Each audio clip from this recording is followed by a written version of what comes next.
National Football League, they own the front page of the newspapers when it comes to sports. I mean, schedule drop is a thing. I mean, well, if you're a television network, like we said the other day, this is one of the most important things to television executives. Where are you going to see the primetime games? Where are you going to see the primetime logos? The number one television show in all of America is the NFL, and it is not close. No television show outshines pro football. Presidential debates, nothing. Academy Awards, nothing. It's insane that people wait to see when their favorite teams are going to play in prime time. Obviously, the Dallas Cowboys and the Kansas City Chiefs are the benchmark teams for the league. Most primetime games. Chiefs and Cowboys. Cowboys haven't been relevant in 30 years.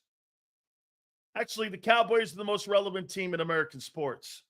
Win or lose, that's when you know you got a brand. Win or lose, the Cowboys are the number one football story. It's incredible. Winning and losing has no impact on whether or not you watch Cowboy games. The Eagles, obviously, hey, Sills, we're a better franchise. Yeah, but you're not a more visible franchise. Is that relevant? To the NFL, it is. Get this. People will go and say, who cares? Television does. The NFL owners do. The owners are not paid on how many people go to Lincoln Financial.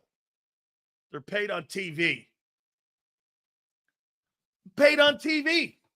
Hit the like button. All supers go to the top. Schedule drop. Yes, sir, baby. I think it's amazing. Hey, by the way, how many people did this yesterday during the NBA playoffs? By the way, I'm watching the Celtics and Knicks. They kind of got me at the television set. Okay, so I'm actually watching this thing. Obviously, last night, Celtics with a great game last night without Jason Tatum. They end up forcing it back to New York and Madison Square Garden. Tell me that's not perfect for the NBA. NBA needs some goodwill and some good TV. Closing out the defending champions at Madison Square Garden for the Knicks to go into their first conference title game in 25 years is a good thing. It's good TV. NHL playoffs were great. Panthers and Maple Leafs I've been watching. How many people tuned it off, though, to actually see where your favorite teams were going to play and what time they were going to play and against who? I did. I tuned off the Celtics Knicks. I wanted to see what the Eagles schedule and the Bucs schedule and the teams in the NFC East look like. Yesterday, I did say 9-8. Book it, says Kyle. Thank you for the super chat. I appreciate you, my friend. Absolutely. Okay? Absolutely awesome. So, listen, man. We are definitely going to break down our takeaways on the Eagles schedule. Now, look, I do it a little bit different. First off, let's do this. Give me some thoughts right out of the gate on the 2025 Philadelphia Eagles schedule. I happen to think this is the toughest schedule the Eagles have played in probably 25 years. This is probably your toughest schedule in 25 years. Okay? With all the changes, new coordinator. Let me say this to you. I can only imagine. Same record as a year ago. No changes. Status quo. Because you think you have the same football team that you had on February 9th. What an absolute joke if you think that. Just because you won the Super Bowl, it has zero impact. Zero impact on who you're going to play this year. Zero impact. You don't have the same team. If you had the same team, we'd have a different conversation. Zero impact. Zero. Zero. No. Well, I sure hope it's not the same offense, Sue. 30th ranked shitty passing game. I sure hope it's better. You're going to need it to be better this year. Hey, Sugar Britches, you're going to need it to be a little better this coming year. How you doing?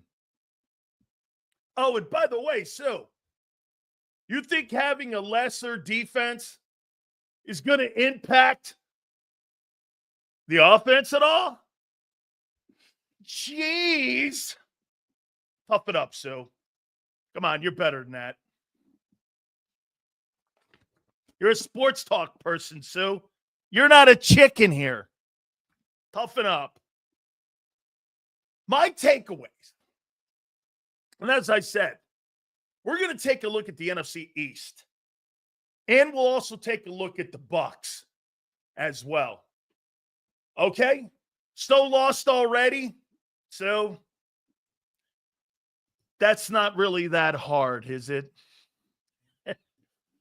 Over here, Sue. Follow along. We're talking about the upcoming 2025 schedule. And your dumbass still thinks you have the same team as February 9th. Do I have to go slower? Or is that good? Are we good?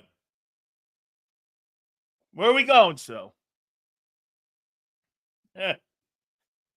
Yes, sir, baby. One of the absolutely best. Stills is on a different wavelength. Thank you. It's what makes me unique. Junior. Absolutely true. You think I think like you? Come on now, Abe. How you do it? Right? And here's one of my least favorite humans. Not true. Your dumbass must have forgot. We have Jalen Herz at 10-11 on offense coming back on the shittiest passing team in football. Wait, the third shittiest passing team in football. I love that. You bet. Hey, what a running team. Bronco Nagurski, Larry Zonka, O.J. Simpson. All those players would be so proud to play for the 2025 Eagles. You don't need a passer. You just have to run the ball. I mean, really, Red Grange would be proud to play in this offense. Who wouldn't? That was a legendary running back. I mean, go back. Big Daddy Lincecum would love to play in this offense. Some of the greatest. Jim Brown would love this. You don't have to have a quarterback. All you have to have is a great O-line and run that bitch into the dirt. You don't need a good passer because you're the Eagles. And we're going to repeat. And we're going to win the same amount of games.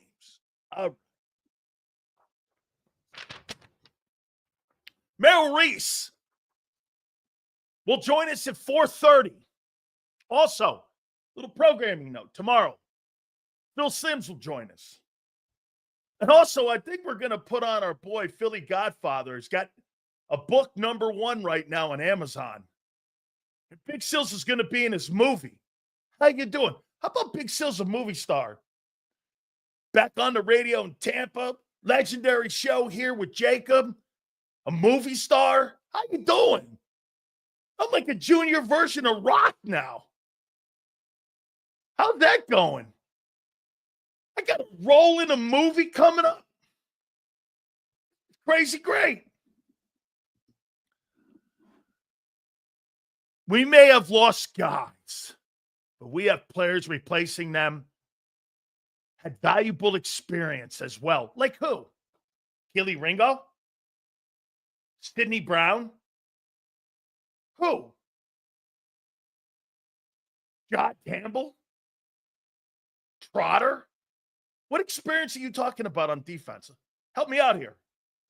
I don't remember that experience. You don't have one guy replacing any guy that's left. That's better. Not one. How you doing? You better keep that energy with Merrill. No. No. I don't shit on my guests. That's why they come back, dog. Double agent? No. What am I going to do? Argue with Merrill Reese? Really? So Leon wants me to beat the shit out of my guests. And that's how they never come back. You want to know why people come on my program, Leon? Because I don't do exactly what you just do. I give people the forum to have their thoughts. Hey, yeah, let me beat up Merrill Reese so he'll never come on again. Great programming. And you stick the fan in, Big Sills will stick to programming. How you doing, right? All right? You know I love you, Leon. Double agent confirmed. Sills won't talk shit to Merrill. No, I won't. Sills, you definitely have roles in that movie. I think I'm playing like a mafia biker dude. Is that a stereotype? How you doing? All right. Okay.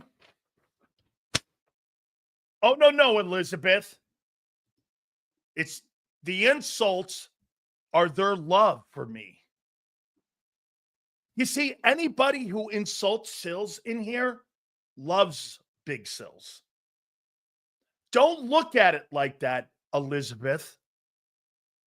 They come in here every day to throw their love at me. I love you, Big Sills. I love you, you dirty dog. I do, Sue. Absolutely, man. You kidding me? I couldn't get anywhere without you. Sills in leather pants is going to be hilarious. Yeah, you wait till you see Big Sills geared up.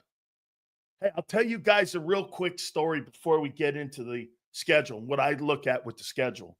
And we'll see how many people have meltdowns. And please do me a favor. When I go over the schedule, no crying, especially from guys like Senor. I don't want to see any crying, or I don't want to see any guy hates us. I don't want any crying. Okay? No crying. Promise me. Now you'll break that promise. So I don't know where I got this Hells Angels jacket from. There's a rumor that I was a member back in the day, which isn't true. I happen to have, that's not true. But I did have a Hells Angels jacket. And so I showed up to a press conference wearing a Hells Angels jacket in college. And Jimmy's like, really? And I go, yeah. Yeah. He goes, really? Jerome looked at me and went, really? I went, yeah. I think it adds to the image. Really? Yeah. Yes. All right, let's get into this bad puppy.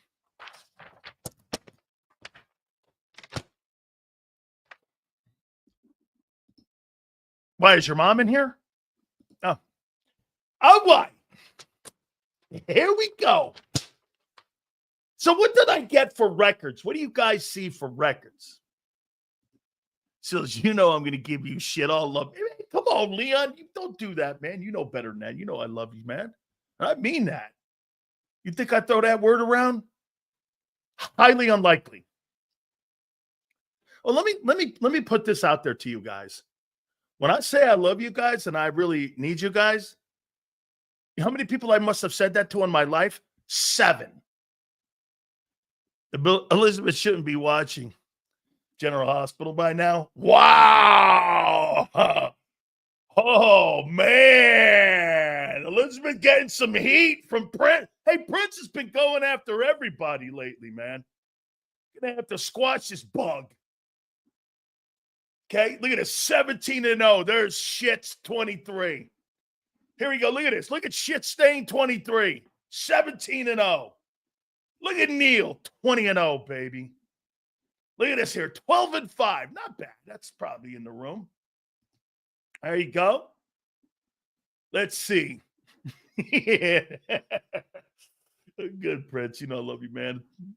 Yeah. Did Big Sills give his early prediction on our beloved Birds? Hey, Chip. Or what is it, Sip or Simp?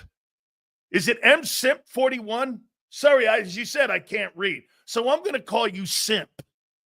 Hey, Simp 41. I'm going to do it officially here a little bit. What was this here? Sills in a good mood today. How could you tell? How could you tell? Look at these records, man. 12-5. Holy cow. Last time I saw Mr. Reese was in an elevator in the vet.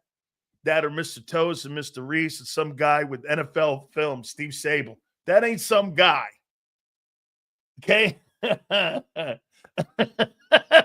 Prince, go sit in the corner and go back watching Playhouse Disney. There you go, Elizabeth.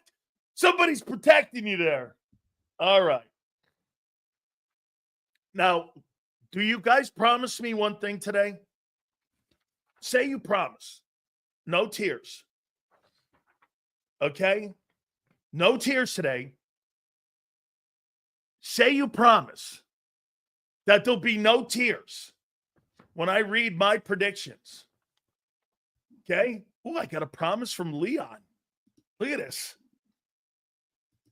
Chris, promise. All right. I think you guys, hey, you guys are from Philly. You're lying.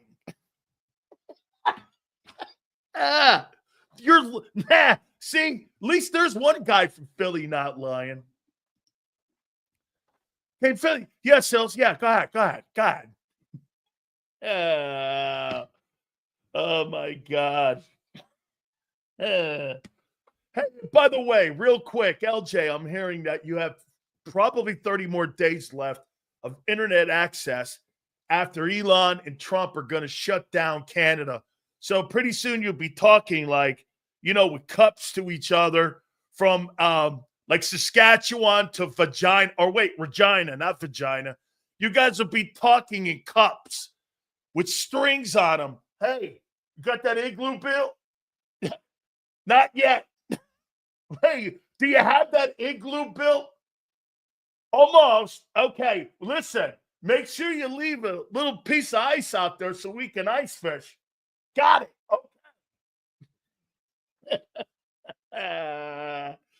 Oh, yeah. How you doing?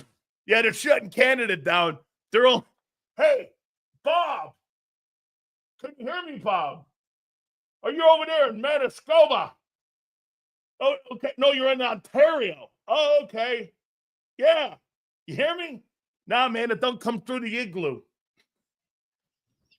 Here we go. The 2025 Big Sills prediction for how I see on May 15th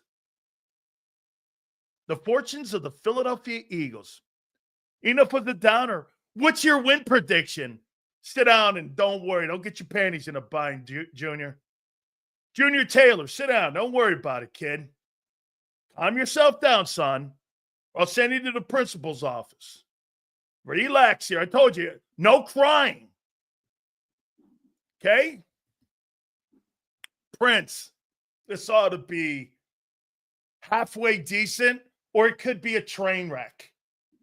Kyle, a.k.a. Left Nut. You just lost TV privileges for the week. Actions have consequences, my dude. Now go reflect on your decision in silence, like a grounded testicle. That's actually pretty good. That's actually, I don't know. Hey, Prince, seriously, who's writing your stuff now? Jackie the Joke Man? Come on, dude. Who's writing your shit now for you? Because you're not that smart, guy. And the 4 years I've been doing this, you're not that smart. You must have Jackie the Joke Man writing this shit for you because you're just not that good. Now, all of a sudden, you're starting to come up with these liners here like your Bumper. And Bumper, he's got some good stuff, but I don't know where you're coming from with this stuff. I got to get to this, man. Hang on here. I've dragged this shit out enough here. Let's go. Okay. By the way, no crying. Sit down. Relax. Yeah, you too, M. Reyes. M. Reyes is the only person that stands for 4 hours and watches my show. Because sitting down would, probably excite him too much. So he has to watch the show standing up.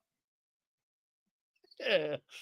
All right, here we go. Here is the Big Sil's predictions. I can't look at this guy anymore. Let me get out of here. Hang on here. Let me get that guy. I can't see Prince's name. Makes me vomit. You too, M. Reyes. By the way, all supers go to the top. It's the only way you can distract me. I'm like a bass in a pond.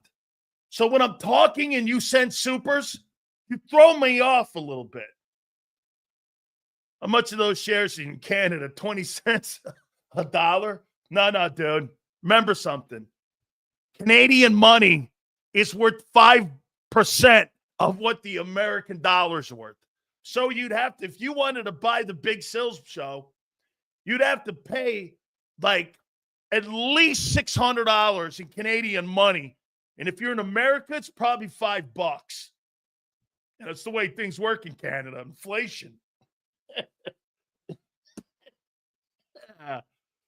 Thank you, Kyle. Hit the like button, my good friends. All right, here we go. This is going to be the prediction of predictions here. All right? All right. Number one, Dallas Cowboys. They open the season for the Philadelphia Eagles. I have the Eagles winning this game to make them 1-0. 1-0.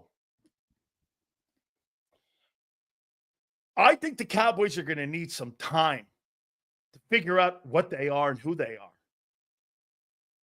See, the only side of the football that has to figure out for Philly who they are is the defense. And they have just too much talent offense early in the season that they're going to be able to weather it. And I'm going to make a prediction on your football team this year. Is there going to be some similarities between 2023 or 2024? I'll explain. Chiefs away. It's funny. When I hear everybody, Xander, everybody, it seems everybody's taking a step back but Philly. The question would be in Kansas City, you may take a step back, but you still have Mahomes. Okay? You still have Mahomes. And Mahomes keeps you in every football game you will play. I have them winning that game, Kansas City. That makes, so far after week 2, the Eagles 1-1. The Rams at home, Lincoln Financial.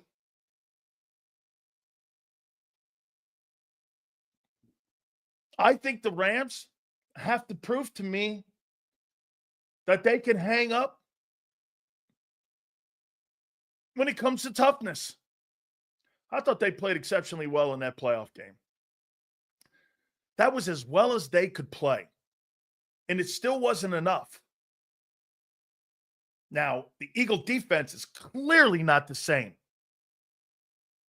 But I still have the Rams having to prove to me that they can consistently be a tough team.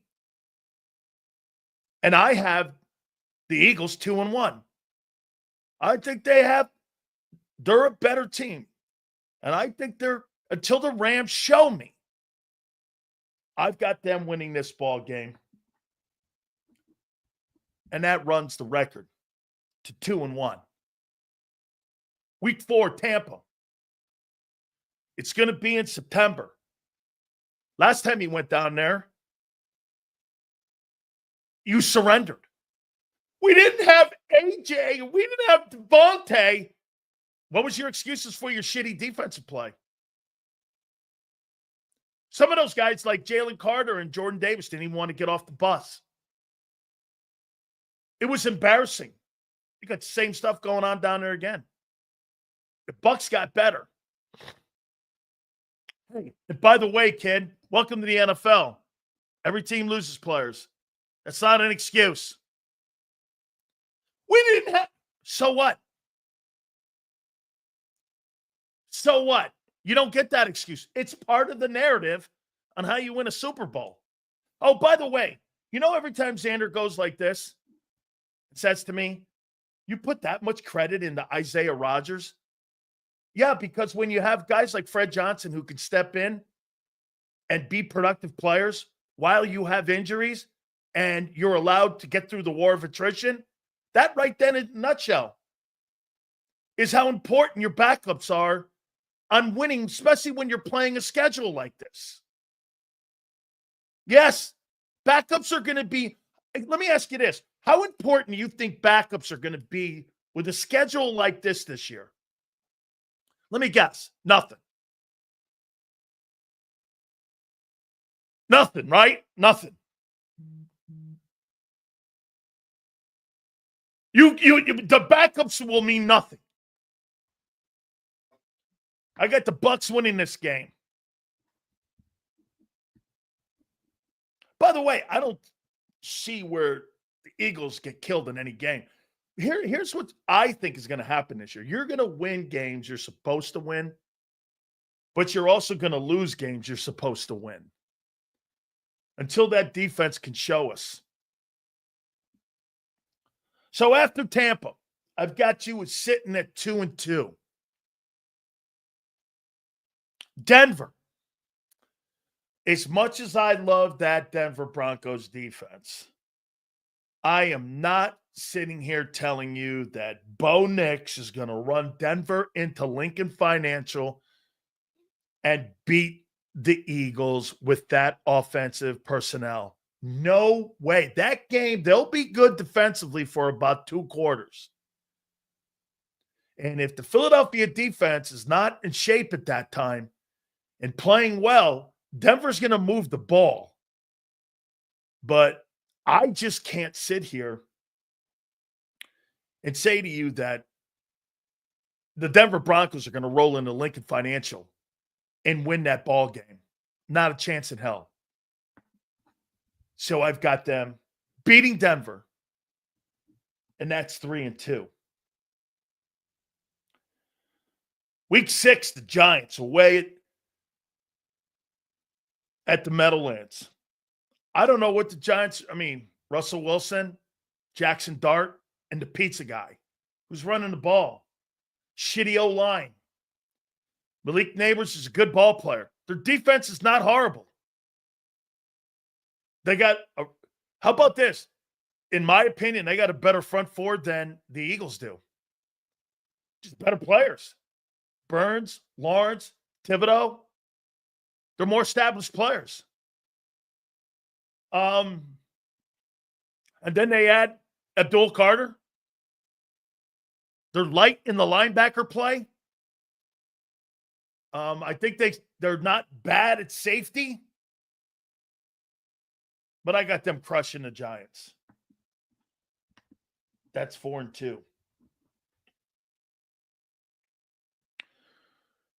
Week 7, Minnesota Vikings. Away. Tough place. Dome. Eagles don't have troubles playing. And you know why the Eagles don't have a tough time playing on turf or inside? Because they're not a passing team. Environment doesn't have to be great to throw the ball. It's another advantage on running it. You understand that? You never know what you're going to get with Minnesota weather. And I'll say it one more time with you. You know, one of the biggest home field advantages in the history of the National Football League was taken away from a team was the Minnesota Vikings when they put a top on their stadium. Instead of playing in the environment that the old Metropolitan Stadium used to have, where you used to have to go up there in November and it was 47 degrees below zero, and teams from Miami could not handle that, you absolutely took a home field advantage away. You make it conducive for the Bucs so that your opposing team can't take advantage of the weather in Minneapolis?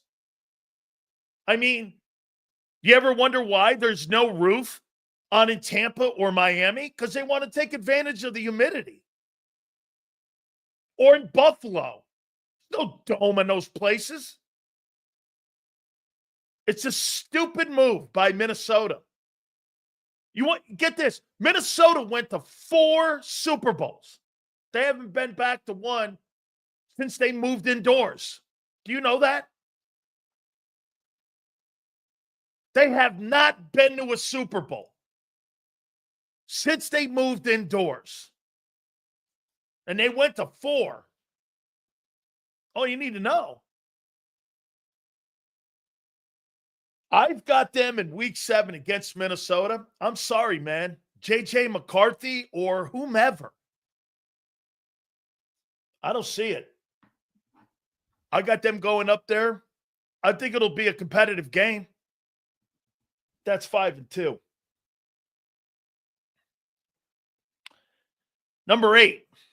This is at home. Giants have to travel down 95 to play the Eagles. Unless they get an injection of being good, they're going to sweep the Giants this year. I mean, the Giants will probably be picking in the top 5 next April and how bad that roster is. I think they got a good front four, and I think they'll hang in there. But I think that old line will end up wearing them out. I got you at 6-2 heading into the bye.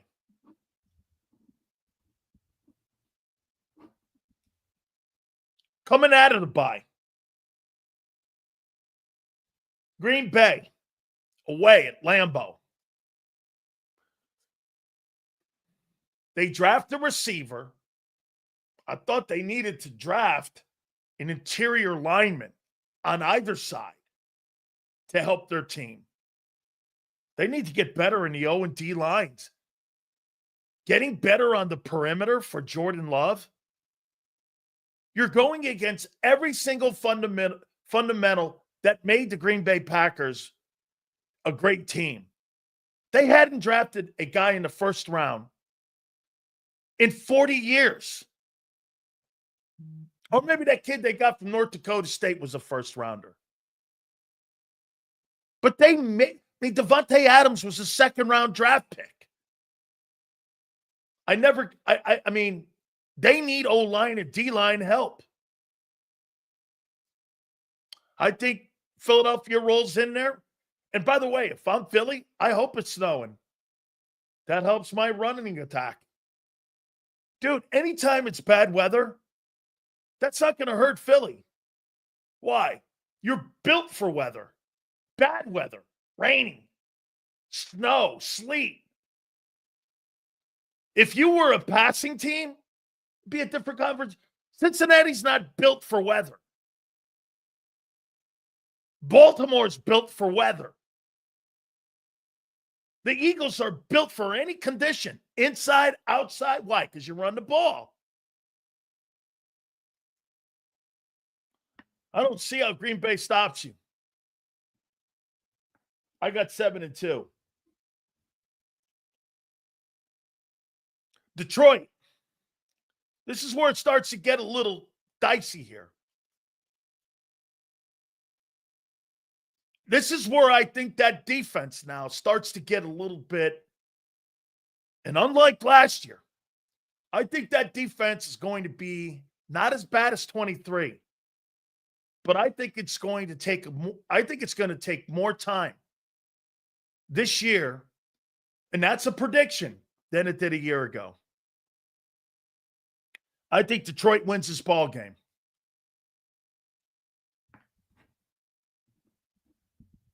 7-3.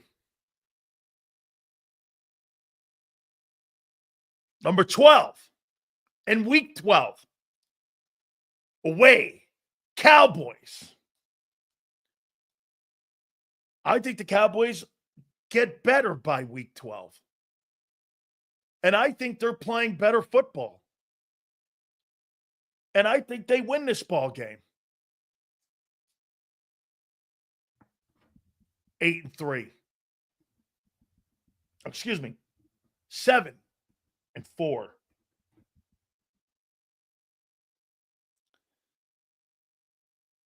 Week 13, Chicago. Chicago has added a lot of good players. But the question will be, does Caleb Williams have a running attack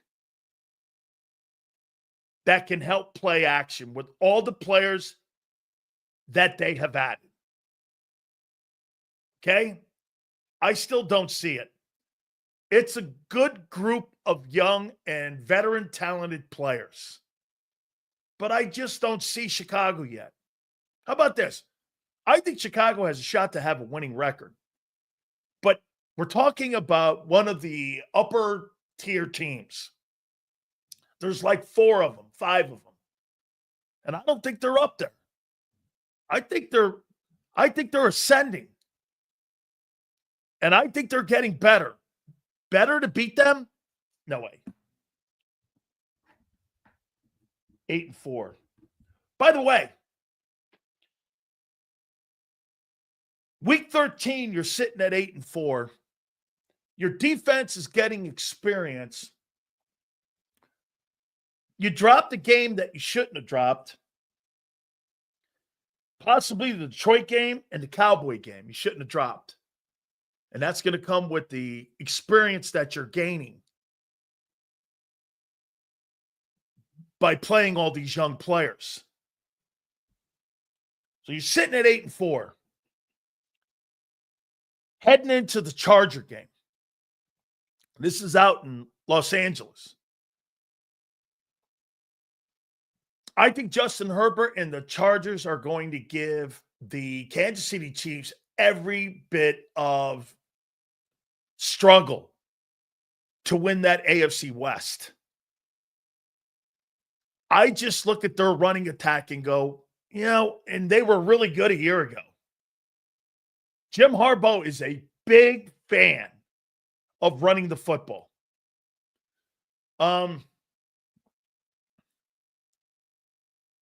Their defense, no Joey Bosa on it any longer. They brought Khalil Mack back. I love Derwin James. I think it'll be a tight ball game. And I think the rosters, especially the Charger rosters, getting better. Not good enough. I think the Philadelphia Eagles win this game, run their record to 9-4.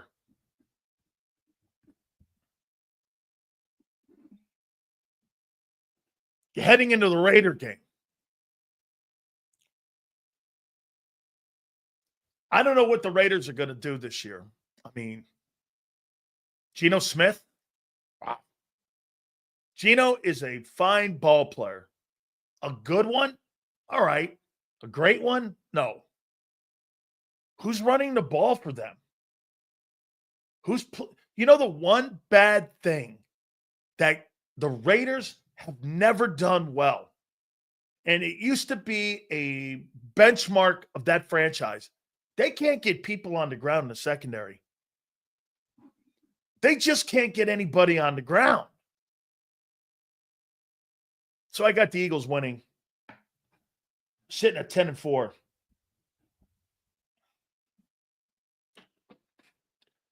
Ahead into Washington, week 16. I think the Washington Redskins / Commanders are going to take a step up and continue to get better. Why? Quarterback? Get this. Every single coordinator's back.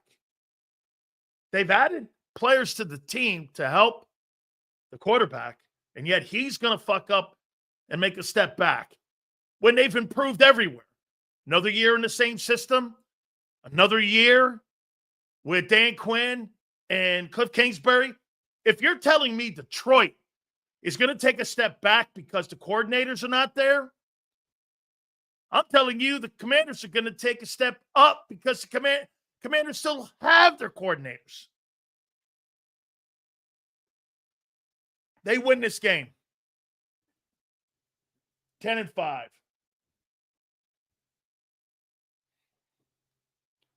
Then they head to Buffalo. Second to the last week of the season. Josh Allen. Last time he played against him, he had 500 total yards. And he'll do it again against a lesser defense. I think they handily handle the Eagles in Buffalo. 10-6.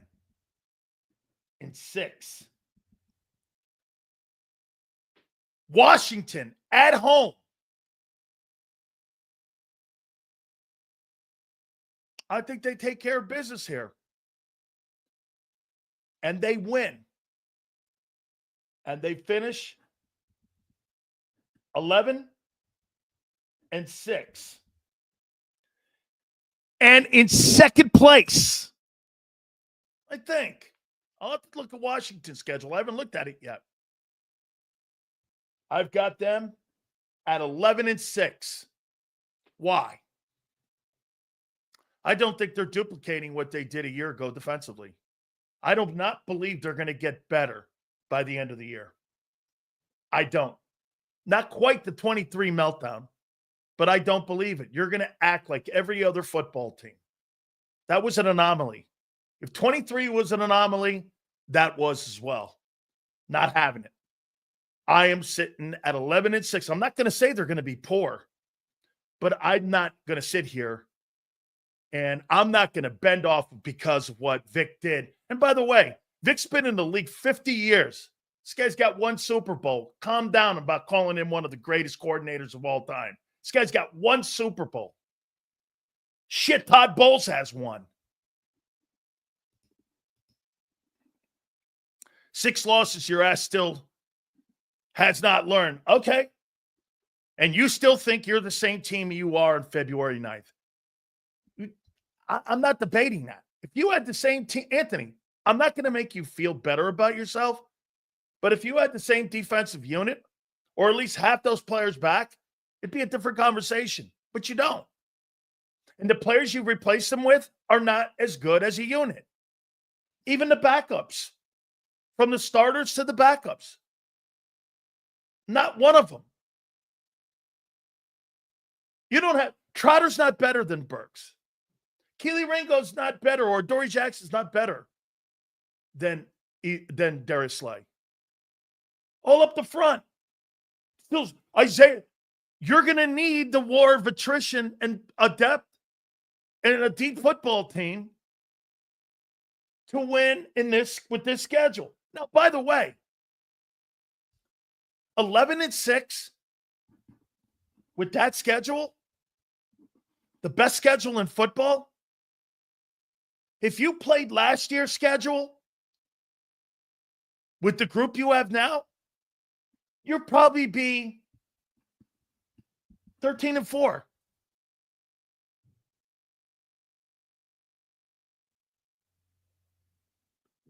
You're playing better teams. And you have a lesser team. Common sense. Nobody in their right mind would sit here and say today, you have a better or comparable football team to last year? Nobody. Unless you're a homer or unless you're bullshitting yourselves. –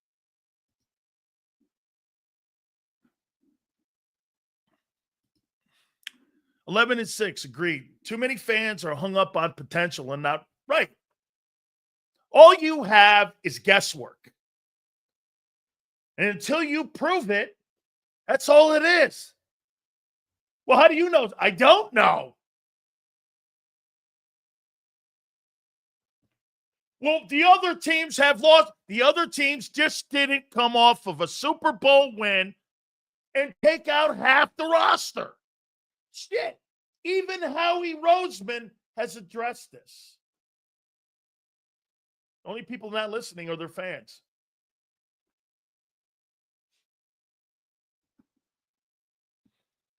11-6. Get this. Listen to this. He thinks we're smarter and younger. So how do you think inexperienced players are smarter than a guy who played 10 years in this league like Slay? So you think Keely Ringo is younger and smarter than Darius Slay, and that's going to give you the ability to cover that position. Is that right? Or like the Georgia linebacker kid is going to be able to step in having never played a down in his life, like Cooper DeJean did. Okay. Guys, I'm not going to debate these dumb conversations about people who don't even own a helmet yet. Oh, wait, they own a helmet. They don't own shoulder pads yet.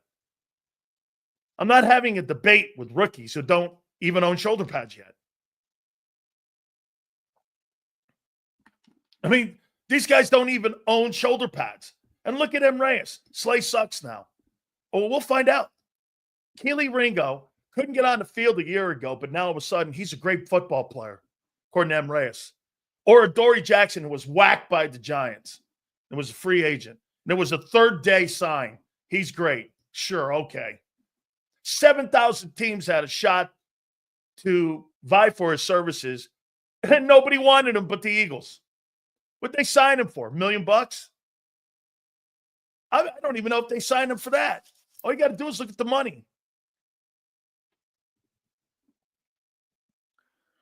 I mean, this is hilarious. This is great. I love it. So hang on here. Let's do this. So let's go over now and take a look at the Bucs. But for the record, just because I got the Eagles being beat by the Bucs, do I think they're a better team? I don't. Good teams lose to everybody. You were demolished by the Buccaneers last year. You were demolished by them. You barely hung on to beat Carolina. You barely hung on to beat Jacksonville. I mean, teams play good certain weeks. So here, let's take a look at the Bucs. Now, the Bucs play a lesser schedule than you. Does that mean they're a better team? No. So whatever their record is, here's a team that I'm picking that potentially could win home field advantage. Island of misfit defenses. Absolutely true. Here we go. Week 1, Tennessee. That's a win.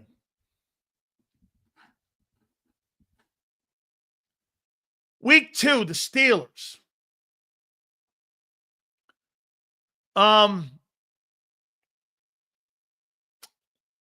Mason Rudolph. Until we get an update, if Aaron Rodgers is playing in Pittsburgh, that's a Bucs win. Mason Rudolph, that's a Bucs win. Bills, week 3. That's a loss. Falcons. That's actually, wait a minute here. I got to take a look at this here because I think I did some. It's preseason. Let me get going here on this. Hang on. Let me read Anthony's. We'll go back. The team will be 13-4. Of course it will be. They will lose to Tampa Bills, Lions, Commanders. You're banking on the other teams to develop, but saying our young guys won't. No. I'm looking at the schedule and the amount of attrition you guys have to play week in and week out, good teams and great rosters. What Anthony's telling you is if you guys are consistently playing on a week-to-week basis like you do in the Southeastern Conference, when you're playing great teams back-to-back, that the war of attrition is not going to hurt you at all when you get breaks in other schedules with other teams with lesser competition. He thinks that is equal. How is that equal? If I play a lesser schedule than you on a week-to-week basis, how are you looking at it the same way?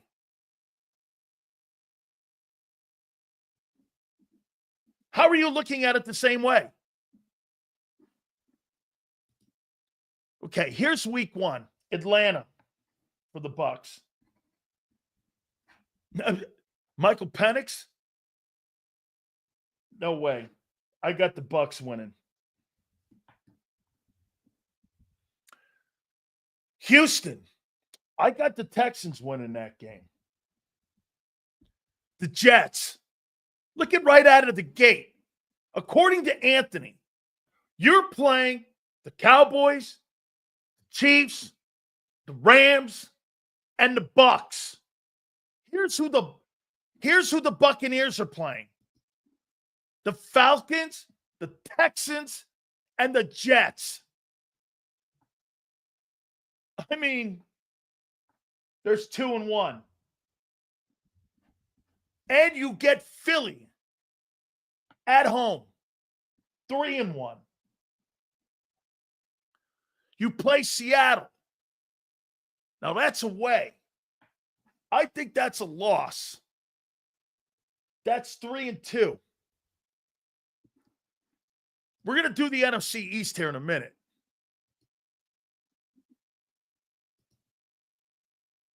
I think they're going to beat the 49ers. That's 4-2.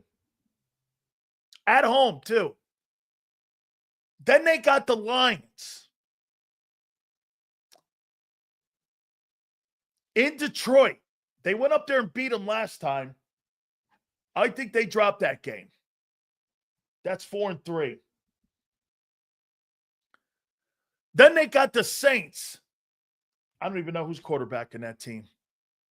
Might be the worst quarterback room in football. So that's 5-3. Heading into their week 9 bye. Coming out, the Patriots. That's 6-3.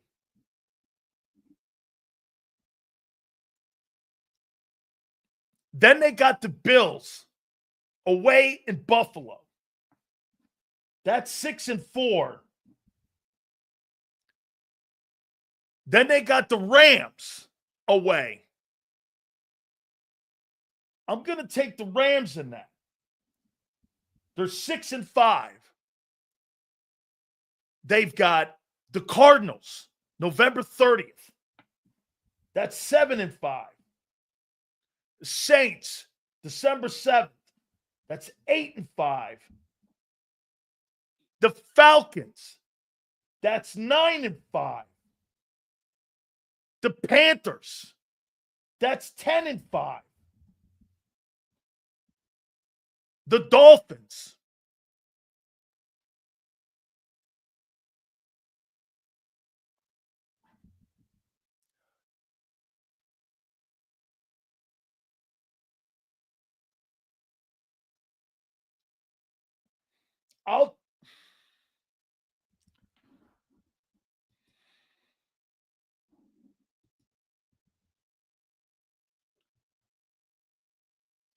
I don't believe in Miami.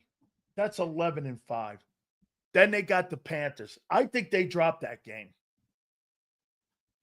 And I got them. I got the Buccaneers at 11-7 or 11-6 too. Difference will be head-to-head.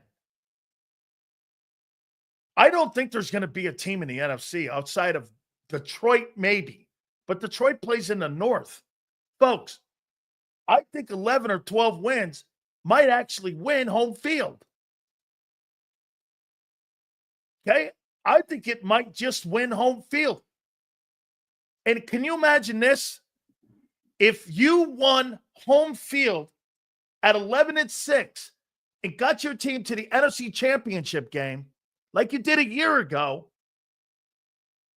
in a retooling year, it'd be one of the greatest years in Philadelphia Eagle history. In a retool. Remember, once you get to the postseason, like it did a year ago, it didn't matter. If somebody gets upset, Detroit got upset. You weren't going to host home field. You didn't win home field. I don't believe the Panthers are going to sweep the Bucs. I do not. I think the Panthers are going to be an improved football team. I think they're putting some talent around it. Let me take a look at this now. Guys, do me a favor. Please hit the like button. Let's take a look at Washington here. And go down Washington. And take a look at their games. By the way, guys, please hit the like button. I appreciate you. Xander will join us at 3:30. And also, Merrill Reese will join us at 4:30. And Leon wants me to kick the shit out of Merrill Reese. Love you, brother. All right. Here's the Washington Commanders. New York Giants, week 1, they win that. The Packers, they win that. The Raiders, they win that. The Falcons, they win that. That's 4-0. The Chargers, away. I think they dropped that. Week 6, Chicago. I think they win that. The Cowboys. I think they win that. 6-1. Kansas City.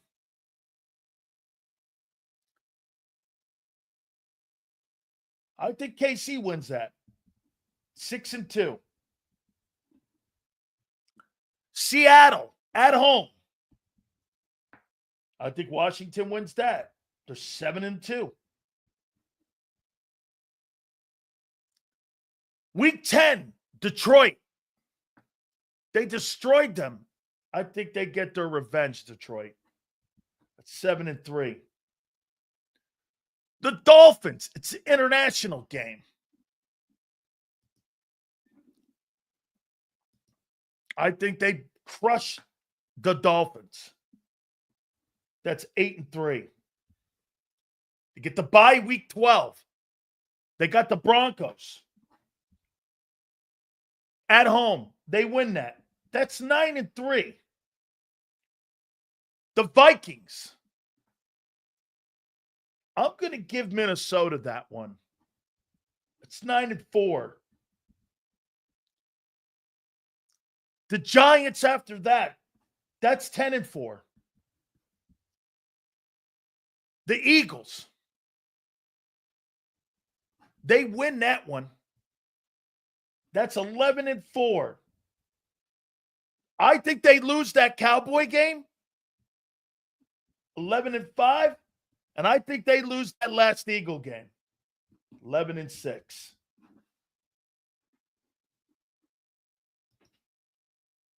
I got them at 11-6 also. Now let's take a look at the Cowboys.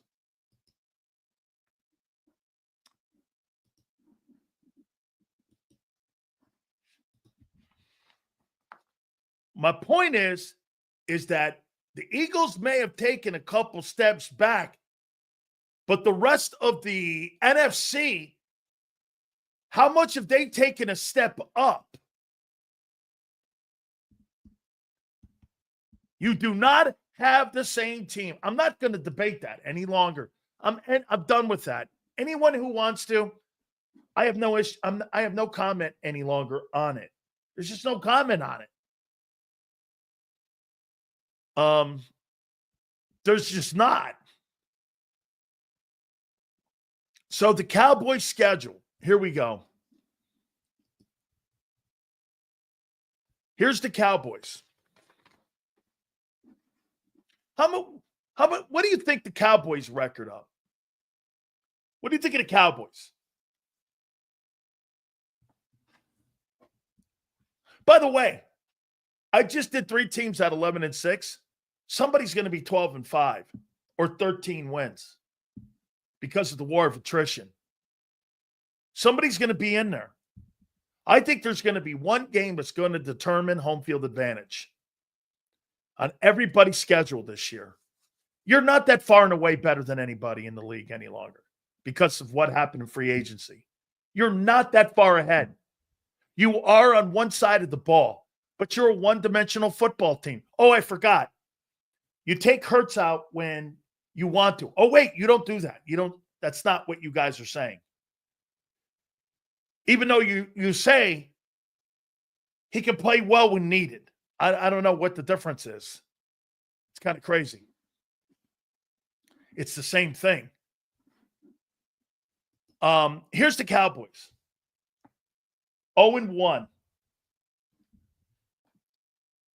versus the Eagles. 1-1. It beat the Giants.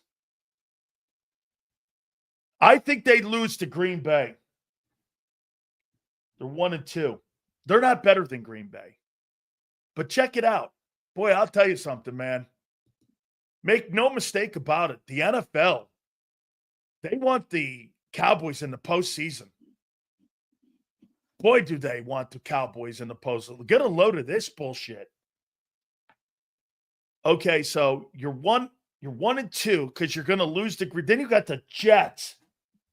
So you're 2-2. Then you got the freaking Panthers. You're 3-2. Then you got Washington. You got Washington at home. I'll give you one of the wins. They're not sweeping you. I don't believe. Then you've got Denver. You're 4-3. I don't believe you're beating Denver. I do believe at home you'll beat Arizona. That's 5-3. Then you got a bye. So you hit the bye at 5-3.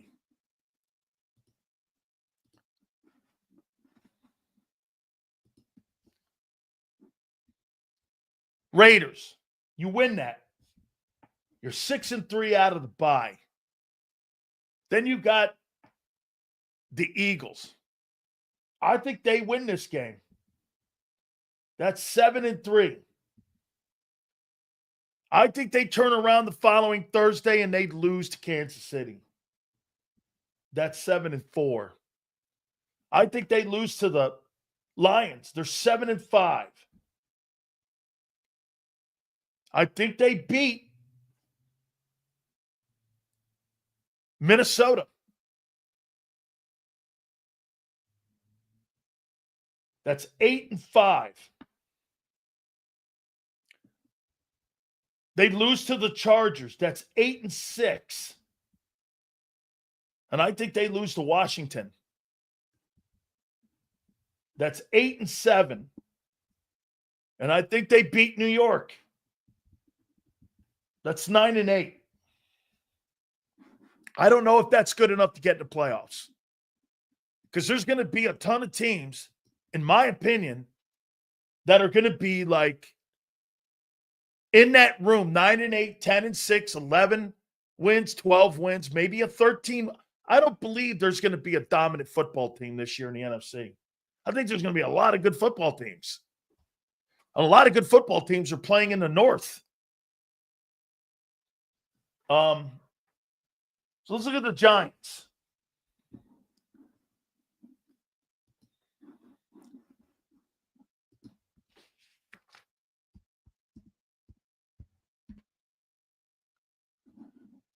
Let's look at the New York Giants.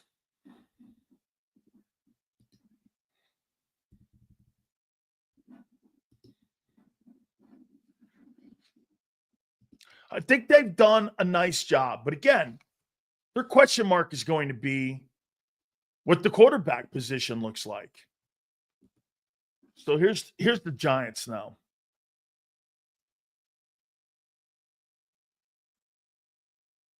I mean, can Russell Wilson really can Russell Wilson really carry the football team, or are you going to see Jackson Dart by the end of the year? So here are the Giants. Week 1, Commanders. That's an L. Cowboys. That's an L. Chiefs. That's an L. The Chargers. That's an L. The Saints. That's a win. So by week 5, the New York Giants are 1-4. Then you got the Eagles in week 6. That's 1-5. Then you got the Broncos. No way. That's 1-6. Then you got the Eagles again. That's 1-7. Then you got the 49ers. That's 1-8. Then you got the Bears. That's 1-9. Then you've got the Packers. That's 1-10.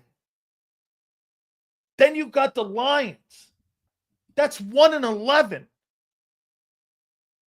Week 13, you got the Patriots. Shit, I'm feeling sorry for you. 2-11. I mean, look at the gauntlet. You're talking about gauntlet for a shitty team. Nobody is being friendly to the New York Giants here, I'll tell you that. Then you got the Commanders coming out of the bye. That's 2-12. Then you got the Vikings. Shit, I'm starting to feel a little sad for these guys. That's 2-13. The Raiders. Hey, I'm feeling very generous here. So I've got to, I mean, seriously, man. I got to call social services on the Giants because they're getting beaten. That's 3-13. And they're going to lose to the Cowboys. They're a 3-14 team.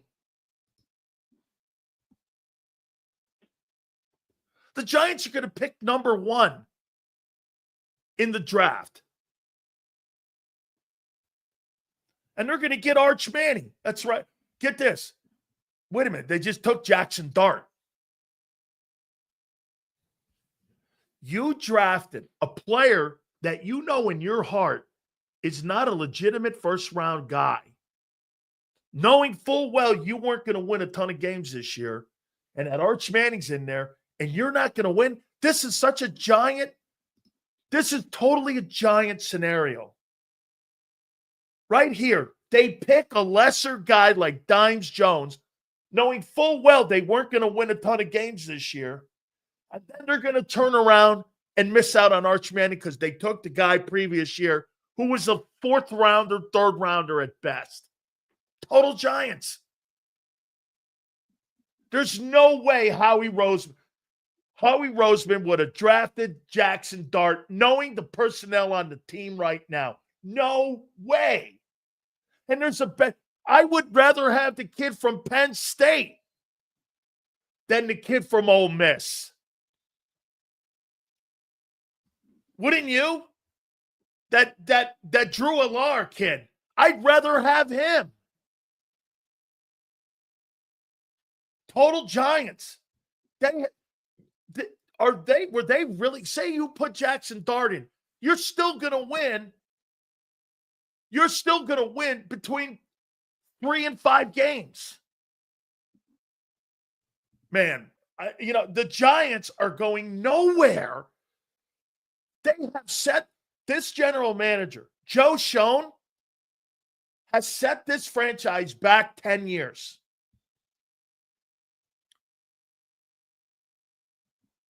Get this. He's projected to be the second pick in the draft. I don't know what you're talking about.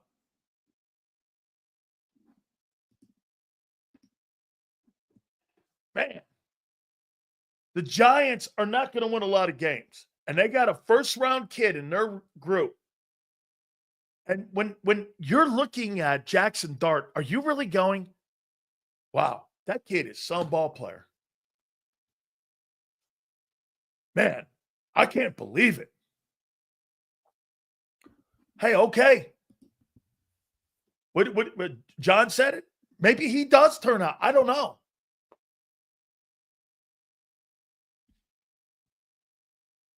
I just don't know. So let me take a look at the Rams.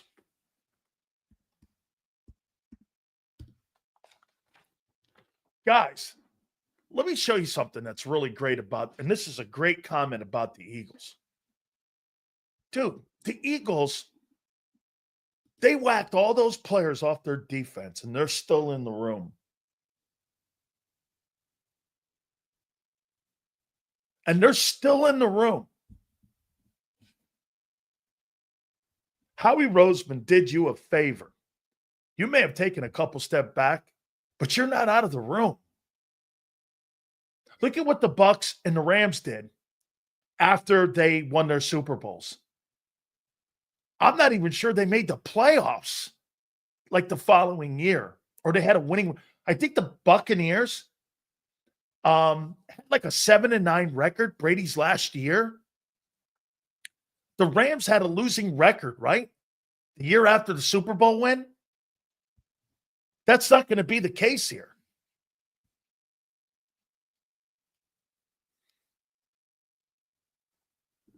That's just not going to be the case.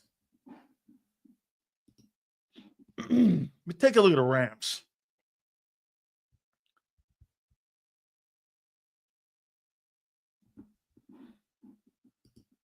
All right, here are the Rams. I don't want this one.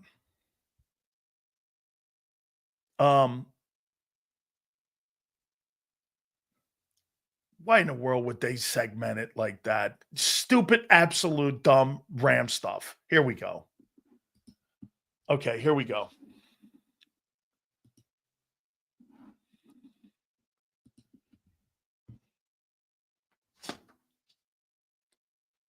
September 7th, Texans at home. What a tough open.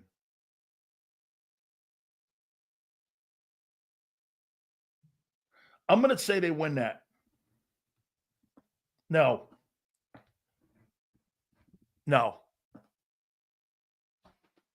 I think the Texans are really good. I think the Texans have a shot to be really great. Only one that's saying we were out of the building is you, though. Anyway, let's go. Hey, appreciate it. Thank you for the super chat. Titans. 1-1. Eagles. I think the Eagles beat them. That's 1-2. I think they beat the Colts. That's 2-2. I think they beat the Niners. That's 3-2. At the Ravens. Wow.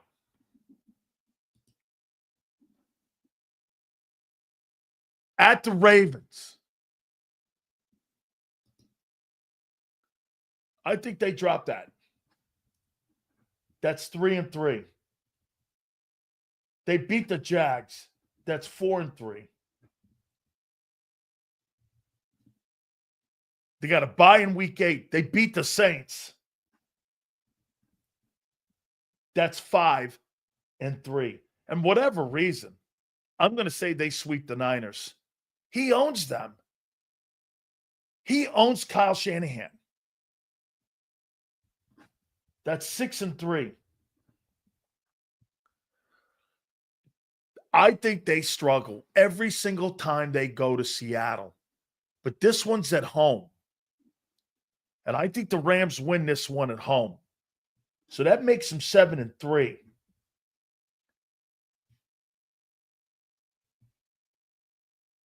I think the Rams beat the Bucs. Said it earlier. They beat the Panthers. That's 9-3. They beat the Cardinals. That's 10-3. They lose to the Lions. That's 10-4. They lose to Seattle. That's 10-5. In Seattle. They beat the Falcons. That's 11-5. And I say the Cardinals turn around and beat them. And that's 11-6.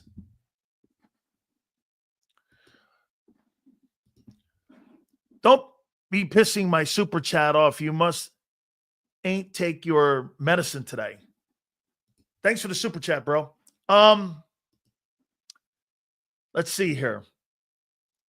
So once again, here's another team for me sitting around the 11-6 number.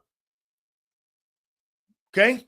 Now look, like I said, it's going to come down to depth. All these teams look like they're going to be in the same room. Let's do the Lions. It's good. Okay. Look at this. See, you got the Rams at 12-5. That could be. You got the Eagles potentially at 12 wins, 12-5. Okay. That could be. We're talking about the NFC being pretty competitive this year. You're missing the point. See, when all of you are sitting here saying these teams are taking steps back, and you're not seeing clear. I'm giving them the benefit too. That I'm giving you the benefit of. Bro, to sit here and lose all that personnel and to still have an offensive unit like Philly, that offensive unit is going to have to be a dynamic group this year on both sides of the ball. That could be, senor. That could totally be. I like that. Let's take a look at Detroit.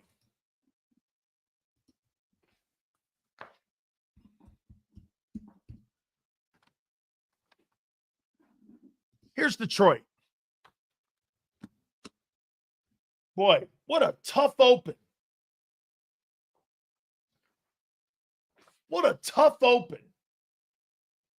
You got Green Bay. And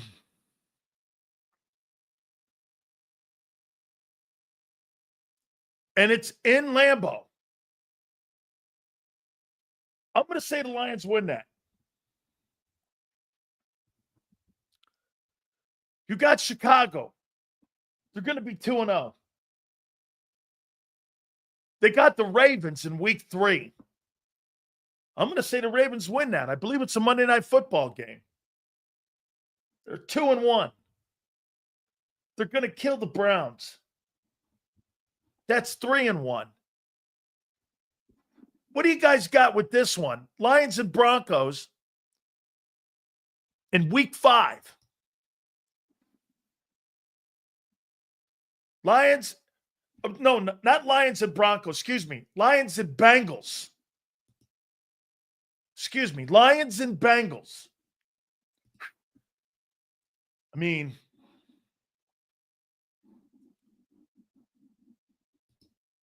I got the Bengals winning that. 3-2. Kansas City.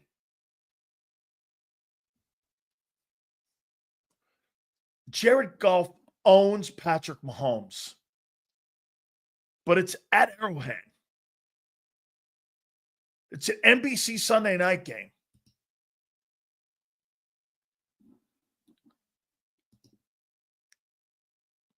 I'm going to take the Lions. 4-2. The Bucs in week 7. I got the Bucs winning that. That's 4-3. They get a bye in week 8. Minnesota, they win that. That's 5-3. Washington, wow. I think they beat Washington. 6-3. Get revenge from last year. I said it earlier.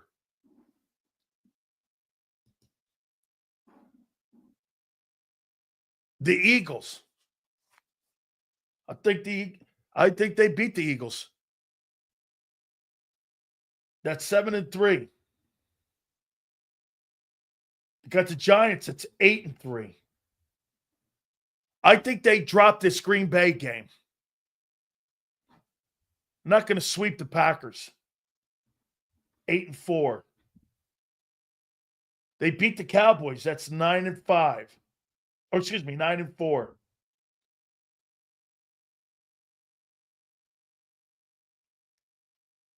Did I say the Rams beat the Lions? Did I say the Rams beat the Lions? I think the Lions beat them. 10-4.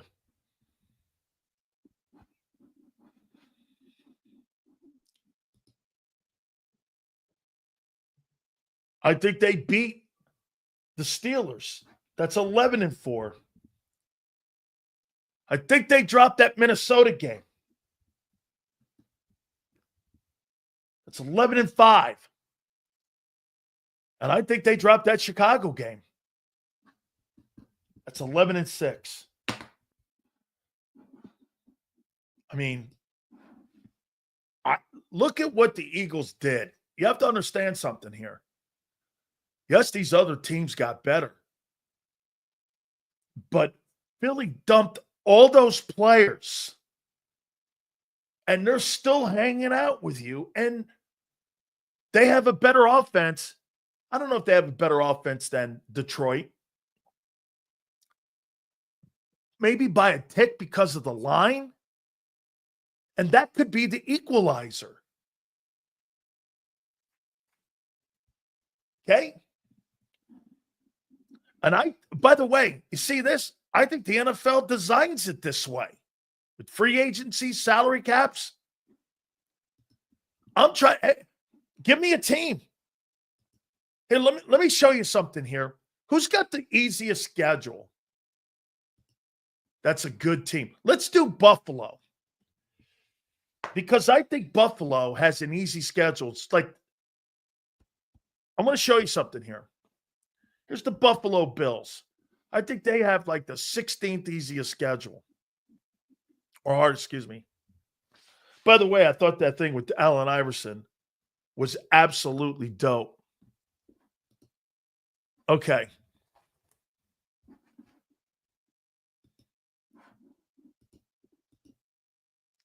So who gets the 4 seeds in the NFC? Team with the deepest rosters. Here's Buffalo. Play Baltimore. At home. I'm going to take Baltimore.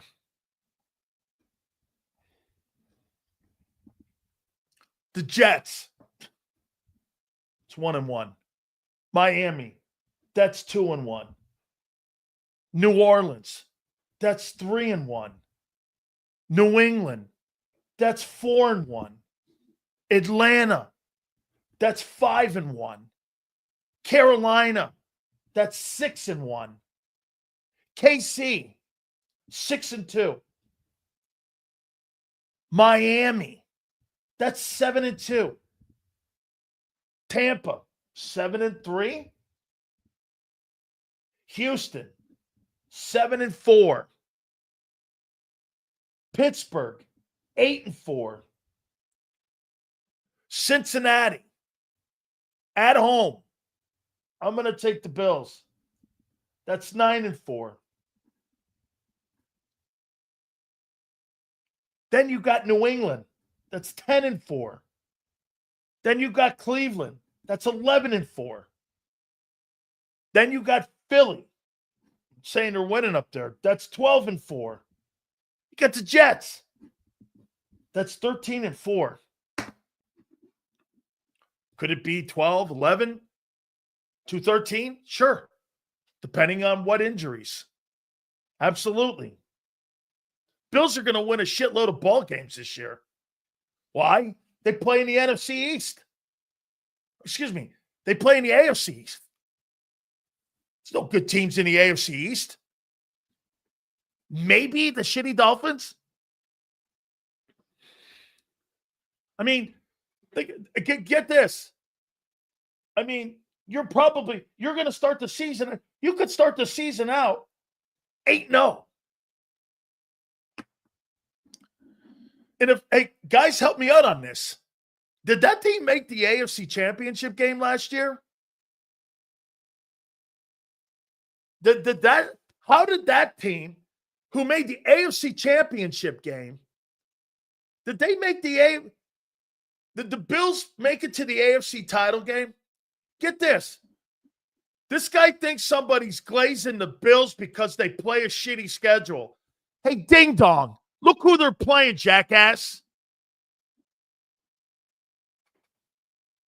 So the Bills made the AFC title game, and they got a schedule like that.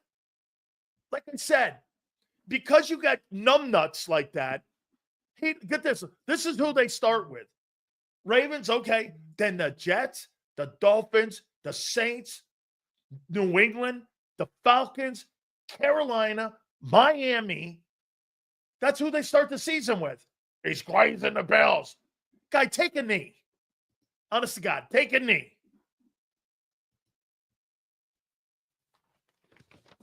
Holy cow. That's some schedule. You know why? They want to promote Josh Allen. So they don't want to make sure that the schedule is too difficult. Let's take a look at Kansas City, for instance, here. Let's see what Kansas. Dude, these are all the golden childs of. Wait a minute. I got one. Let's look at the Bengals and see what the Bengals have here. Because they want to they want Joe Burrow in the playoffs. They want Joe Burrow not in the playoffs. It's all about TV stars. Remember, for the NFL, this is what this is about. So here's the Bengals. And here's their schedule. Boy, dude, if I'm the Eagles and I look at that schedule and I turn around and look at the Bills, as a matter of fact, let's take a look at Kansas City's first. Because Kansas City was in the Super Bowl with the Eagles. And their schedule better be just as difficult, if not more. Or guess what? You could have a bitch here about something here. And then next week they're going to take the tush push away. Holy shit, man. You know, I never believed in that whole BS about Eagle hate. We're going to find out right here. Okay. Here's the Chiefs. Week 1, Chargers. Now, I think they're going to split. So I'm going to go win here. Philly. I got Philly winning that. No, I got Philly losing that. I got a revenge. That's 2-0. Those are two tough starts. Then you got the Giants. Layup. You got Baltimore. I say they lose. Jacksonville, they'll win that. That's 4-1. Detroit, go 4-2. The Raiders, that's 5-2. Washington, I think they'll beat them. That's 6-3. Buffalo, I think they win that. That's 7-3. Denver always plays them tough, but I'll split that. That's 8-3. Indy, they'll win that. That's 9-3. Houston, this is a pretty tough schedule. I'll say Houston beats them. That's 9-4. Chargers, I'll split it. It's 9-5. Tennessee, they'll kill that team. That's 10-5. Denver, I'm going to split that. That's 10-6. Vegas, another 11-7. Again, with the margin of error being 2 games. You understand what we're doing here? I'm looking at the rest of the league. Okay? There's nobody that I sit here. I mean, that Bills schedule blows my doorknobs off. That team made it to the AFC Championship game, and they're playing stiffs like that? Holy cow. Okay, hey senor, I forgot that you went to Rancho Cucamonga and got the great math education from the University of Rancho Cucamonga. And this guy, a Rhodes Scholar when it comes to being a mathematician. Hey, senor, show me your degree from Rancho Cucamonga University. I forgot. So here, I mean, the margin, dude, this season is going to come down to how deep your rosters are. Once again, and the Eagles weathered that better than any team in pro football last year. You know what you're never going to get out of me again? I got to play in the preseason. You got to get those guys. You're never going to hear that out of me again. You know why?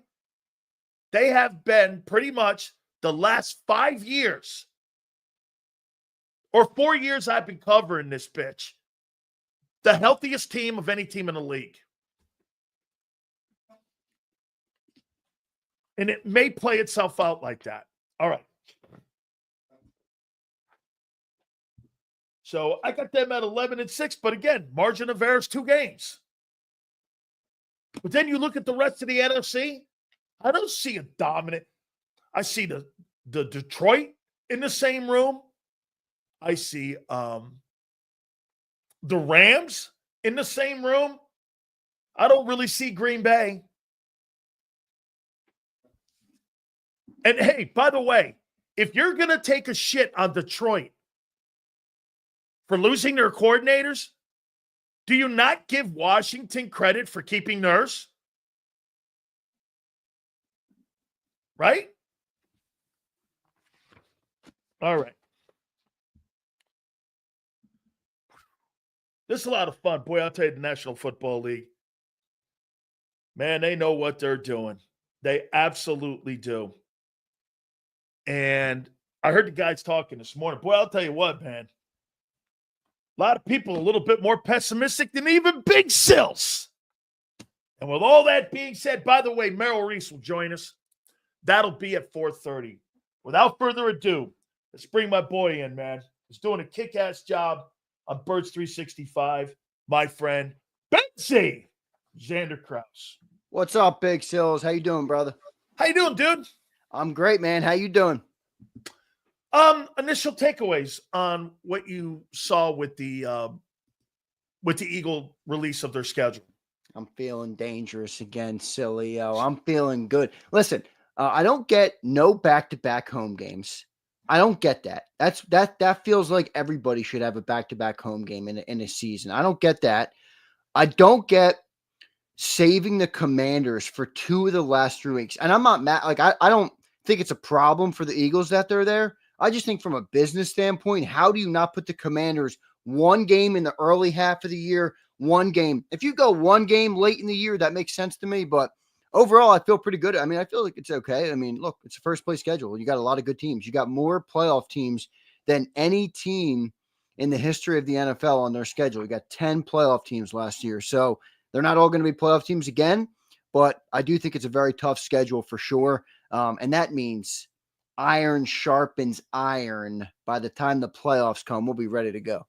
And that's why I say that just because your record may resemble somebody else's record, and you look at Buffalo's record, does that necessarily mean that Buffalo is going to be a better team than you at that particular week? Because it all depends on who's healthy, who's not healthy, who you've played in the past. Again, you could be actually a better football team in a better place with younger players at an 11-6 record with losing all those guys. You know what? If the Eagles are 11-6 with the players that they've replaced and you're still in the Final Four, what the fuck's the difference? I'm with you. I'm with you on that. What's the difference? Yeah, I think people should have those type of thoughts coming into the season because, you know, your goals shift when you're coming in. You remember how bad the Chiefs looked at one year. It might have been, was it the year they beat us or was it last year? No, it was the year you beat them and they won the Super Bowl that year against the Niners. Against the Niners, right? They looked terrible that year in season when they got to the dance, and then that's when they turned it on. So I think the Eagles should have that same approach this year, but I think they're going to be ready to win games too. I mean,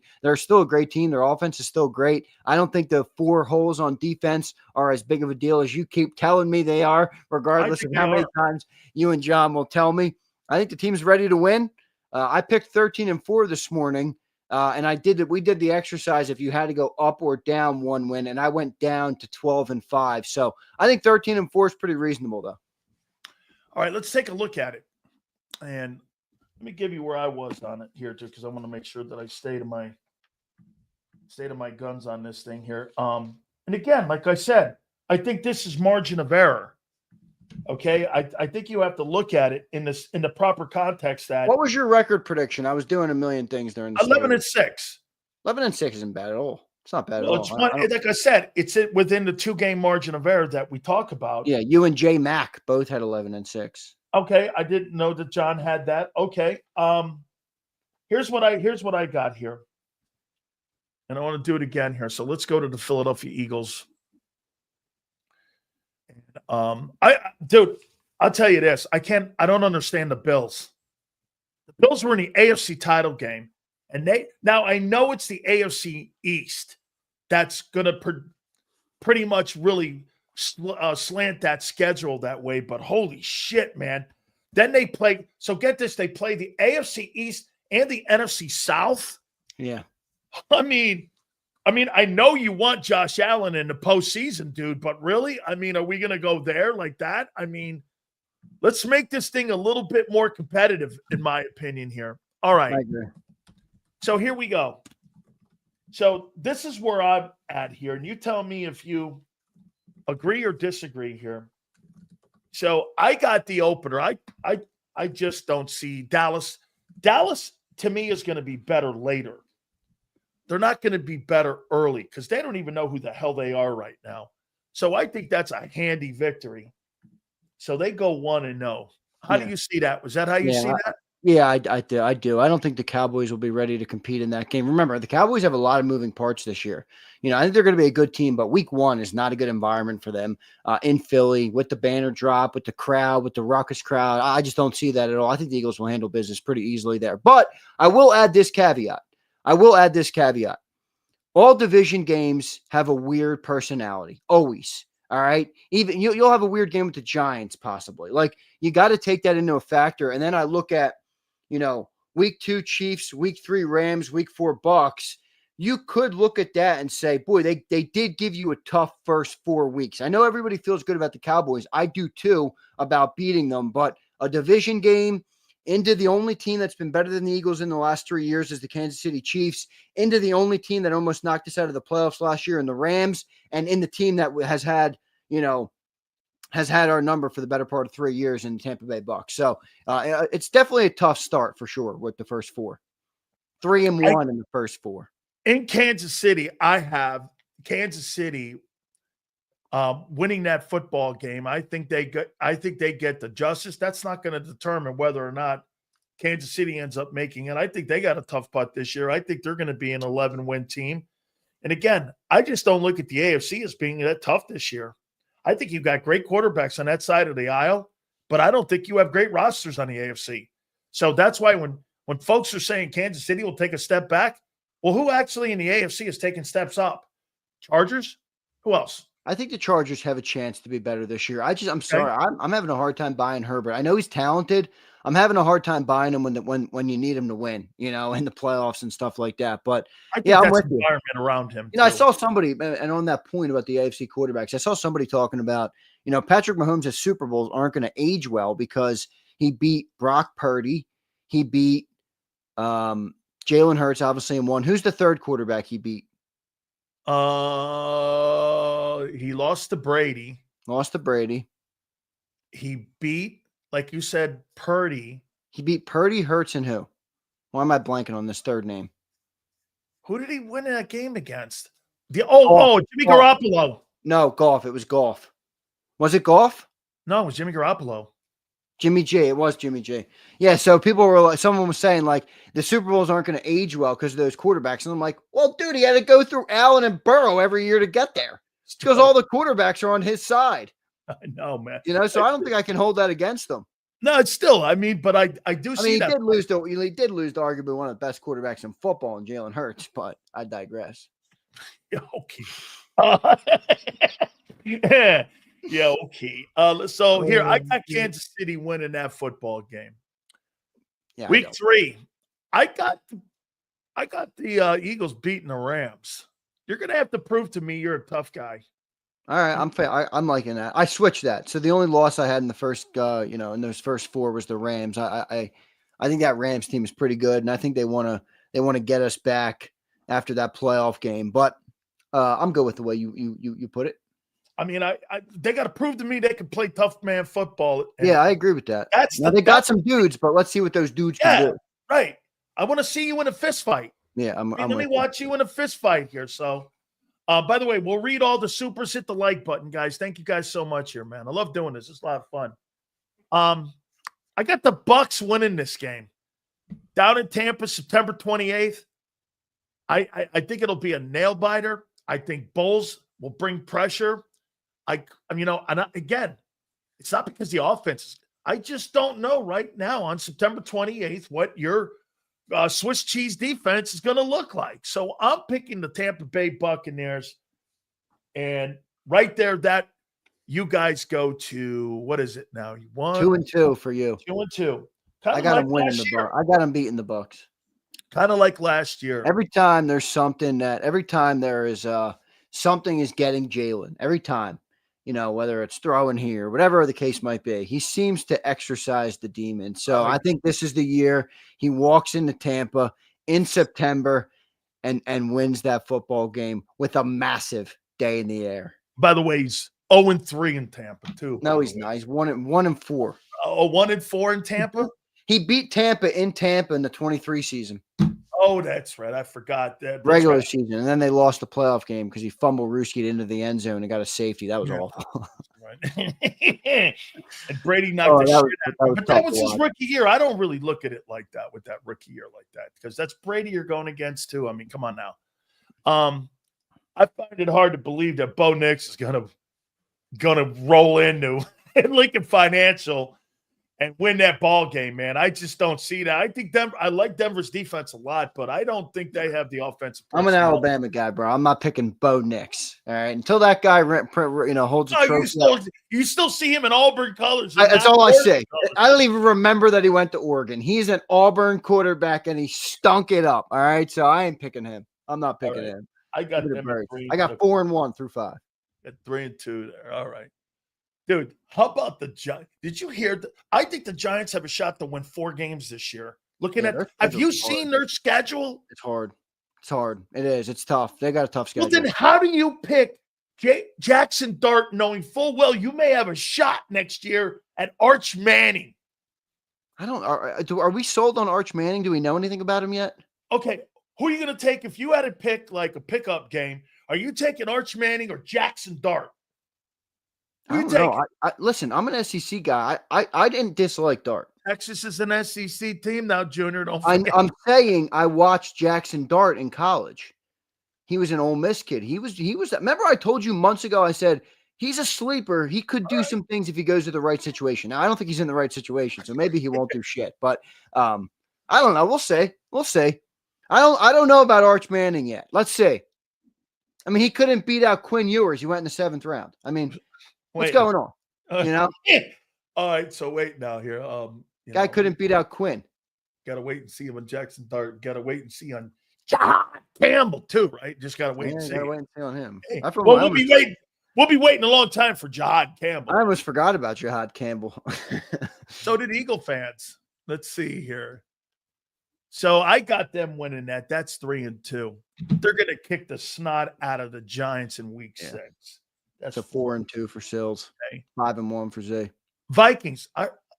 Did I hear John McMullen say that? No way, man. Is that Vikings team with the headless horseman up there going to win that game with J.J. McCarthy versus the Eagles? That's not happening. I know it is a tough environment to go to Minnesota, but not happening. 5-2.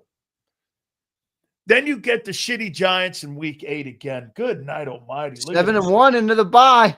I got 6-2 heading into the bye. That's pretty good for Sills. Oh, but they'll start. Yeah, I can tell. There's a bloodbath coming. Green Bay. Not really. Because I think this is going to be, again, a war of attrition on how good your roster is and how deep it is. You had a good lick of injuries a year ago, and you overcame them all. Unlike Detroit, they couldn't overcome it, or the 49ers couldn't. And your point, Xander, about the Trey Lance move, you know why the 49ers fell apart last year? Is because all those first-round picks that were costing them cost them a good roster. I'm with you. Because they had to get rid of all those picks to go to Miami to get that pick for Trey Lance. But when I think about the 49ers right now, Sills, there's only one thing I think about, and that's the elephant in the room. All right, like what are they doing with that quarterback? Look, I've been a Brock Purdy defender where people think he sucks, and I'm like, he doesn't suck, but I am not paying that guy $50 million, especially with the system that he's in and the way Kyle Shanahan. I mean, Kyle Shanahan's had how many quarterbacks going through that thing and it worked. I mean, I'm not paying Brock Purdy $50 million, $60 million. You would pay Jalen based on his ability, but you wouldn't pay Brock Purdy, who's outplayed him as a skilled player by getting the ball around. He has. Oh, that's bullshit. Name me one thing he's done. Name me one thing as a skilled player Brock Purdy hasn't done better than Herz. What did Brock Purdy do in the Super Bowl when the lights got bright? I didn't ask you that. I asked you as a skilled player. Yeah, but that's not the only thing that wins games. Do better than him. He doesn't throw the ball better than him. That's not the only thing that wins games. He doesn't throw to the talent around him as good as he does. Every single thing he does, he throws it as a pocket guy on what that system is asking him to do. He does it as good as anybody in the league. And all these other guys are getting paid. Name me a thing Dak's done more than Purdy. Well, I think Dak's a great that guy's making $60 million. I don't think that's everything that wins games is Brock Purdy being a little bit better in the pocket than Jalen. I don't see one thing Dak does better than Brock Purdy. I just don't. Dak or Jalen? Dak. You don't think Dak is better than Purdy? I'm asking you, what's one thing you see better that he does that constituted him making 60? Well, that's a fair question. I mean, that's a different conversation. Dak Prescott. That's what you just said, paying him. If Dak Prescott gets $60 million for having CeeDee Lamb and they don't win. So all right, I understand. You're criticizing then the decision to pay Dak, which I would agree with, but then why would you pay Purdy? How about this? Not only that decision, the decision to pay Trevor Lawrence, the decision to pay Kyler Murray, the decision to pay all the rest of these guys. This guy's put numbers up, and he's been to a Super Bowl. What did Philly 500 say to you yesterday? He said you like prom queen quarterbacks. Is that what he said? Bro, no, I like guys who are successful quarterbacks, and he is. 1 year, Hertz 1 year down, and that guy's a bum? I don't think so. I didn't say he was a bum. I just said that's a tough predicament to be in when you have a roster that already needs cap cuts and they're in hell with no first round picks in the past. And now you got to pay him. I don't know if you're paying him $50 million. Well, They don't know. Wouldn't they have done it by now, Sills? I don't know. Listen, I know this. The cuts that are coming next are Trent Williams. Boy, I'll tell you this too, man. You got to determine what you're going to do with Fred Warner because he makes $25 million. You better not let him go. No. Hey, sometimes when you're not handling your cap right, you got to let freaking players go you don't want to let go, Right. man. True. I mean, That's true. Bosa makes $36 million. Well, you asked me the question the other day, like, if Jalen got hurt, the Eagles could win 10 games because of how good their roster is. And I understood your point, but don't you kind of feel like the same if Purdy gets a good? I mean, I think they should have drafted Will Howard or Kyle McCord.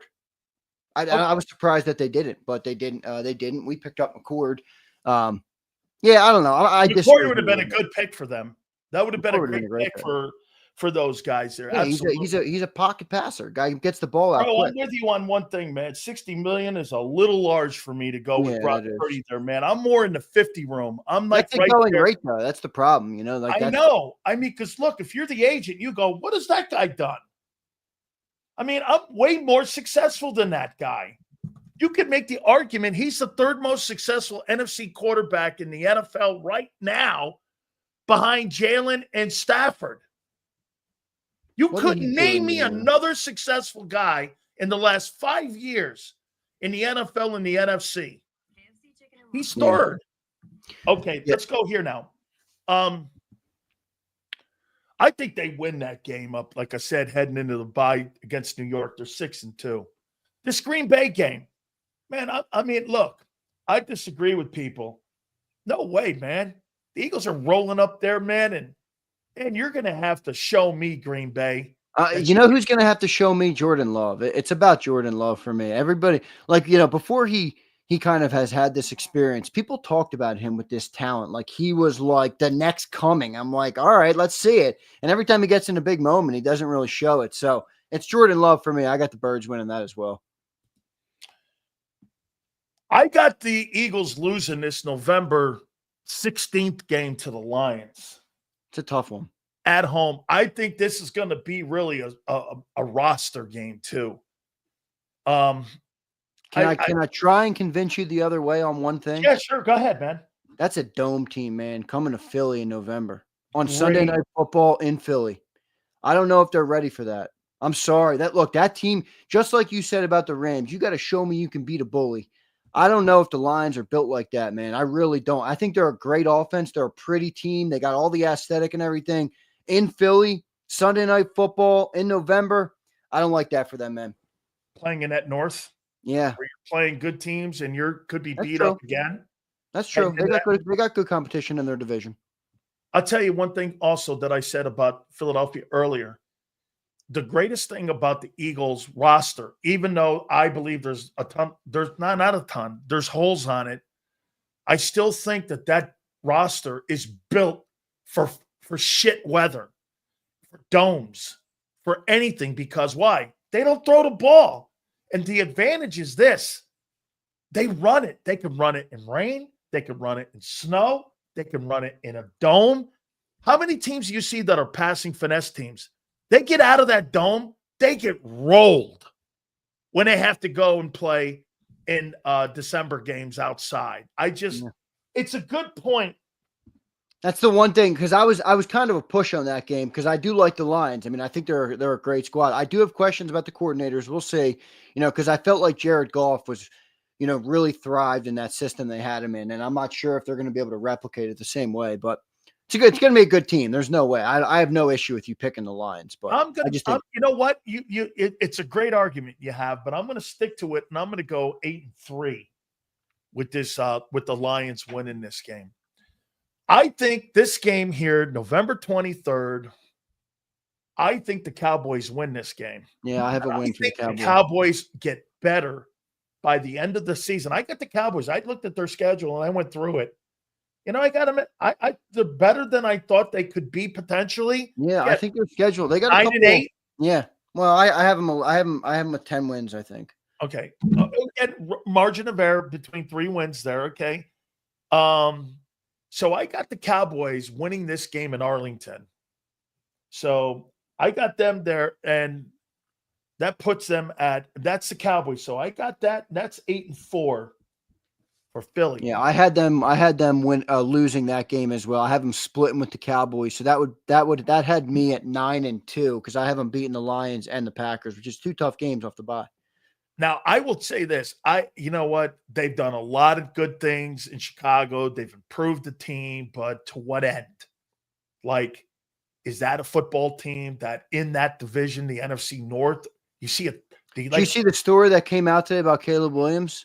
No. And I don't think it's a problem with the player. I mean, people will make it this, but it shows you that his worries about going to Chicago were warranted. So a story came out today. Seth Wickersham from ESPN's writing this. Excellent. He follows me on Twitter too. I love Seth. He's good. He is a good reporter. People don't like him because he gets the controversial stuff, but he does get good information. I like him. So he reported today basically that the Williams family was trying to do anything they could, basically, even exploring signing in the UFL just so they could get the free agency because Ryan Poles told him on the phone, no matter what, we're drafting you. And his dad had said to him, Chicago is literally where quarterbacks go to die, bro. Like, if we can do something to get out of this, I think it makes sense. And you could say it's conceded because there's a guy getting the first overall pick, but I don't disagree with him. And then another thing comes out. Nobody even told or taught Caleb Williams how to watch film in the NFL last year. Nobody sat with him. It was all in his own time, on his own thing. Did you hear what the backup quarterback was doing up there? No, what's that? The backup quarterback, every time the kid was saying something up there, he'd do this. Or whoever the backup guy was there last year, they didn't have a really good quarterback. Yeah, so like that's my point of like he was right. Like that's a shitty organization. John talks about this all the time. What's the one GM who said to John before, organizations fail quarterbacks far more than quarterbacks fail organizations. So, Mike Tannenbaum, that sounds like a Mike Tannenbaum line. Yeah. I don't know if Ben Johnson will be able to get that thing back on the rails in 1 year, but it's pretty obvious why when you look at Caleb Williams' game tape, why he was making some of the mistakes he was making because nobody was freaking there helping him at all, and but I don't know. That came out and I'm like, yeah, Chicago's not ready to win yet. Why didn't he just go back to USC then? He had another year. Yeah, I wonder that too. Why wouldn't you just go back? He probably would have made so much money, and he definitely would have been the first overall pick this year too. Absolutely. Why don't you just go back to Southern Cal, man? I mean, well, then he would have ended up in the Titans. Okay, yeah. A worse scenario. Hey, yeah, but you know what though? If I'm Caleb Williams, I got to at least do this. Chicago's at least trying. I mean, they're trying to put personnel around the kid. That's what I mean. I got to talk to John about that tomorrow because we had obviously that debate on Ryan Poles, and I'm like, I think Ryan's done okay, and I wonder, is this more of an indictment, this article on Poles, or is it more of an indictment on the organization as a whole? Which, yeah, I agree. Which would show you that Ryan Poles himself is fighting an uphill battle, as the GM. Yeah, because he's got to fight ownership because they're cheap. Hey, people don't want to say this about the Bears, but Virginia McCaskey was very cheap with the money in Chicago, and that's why she ran the Bears like the Browns run the Bengals.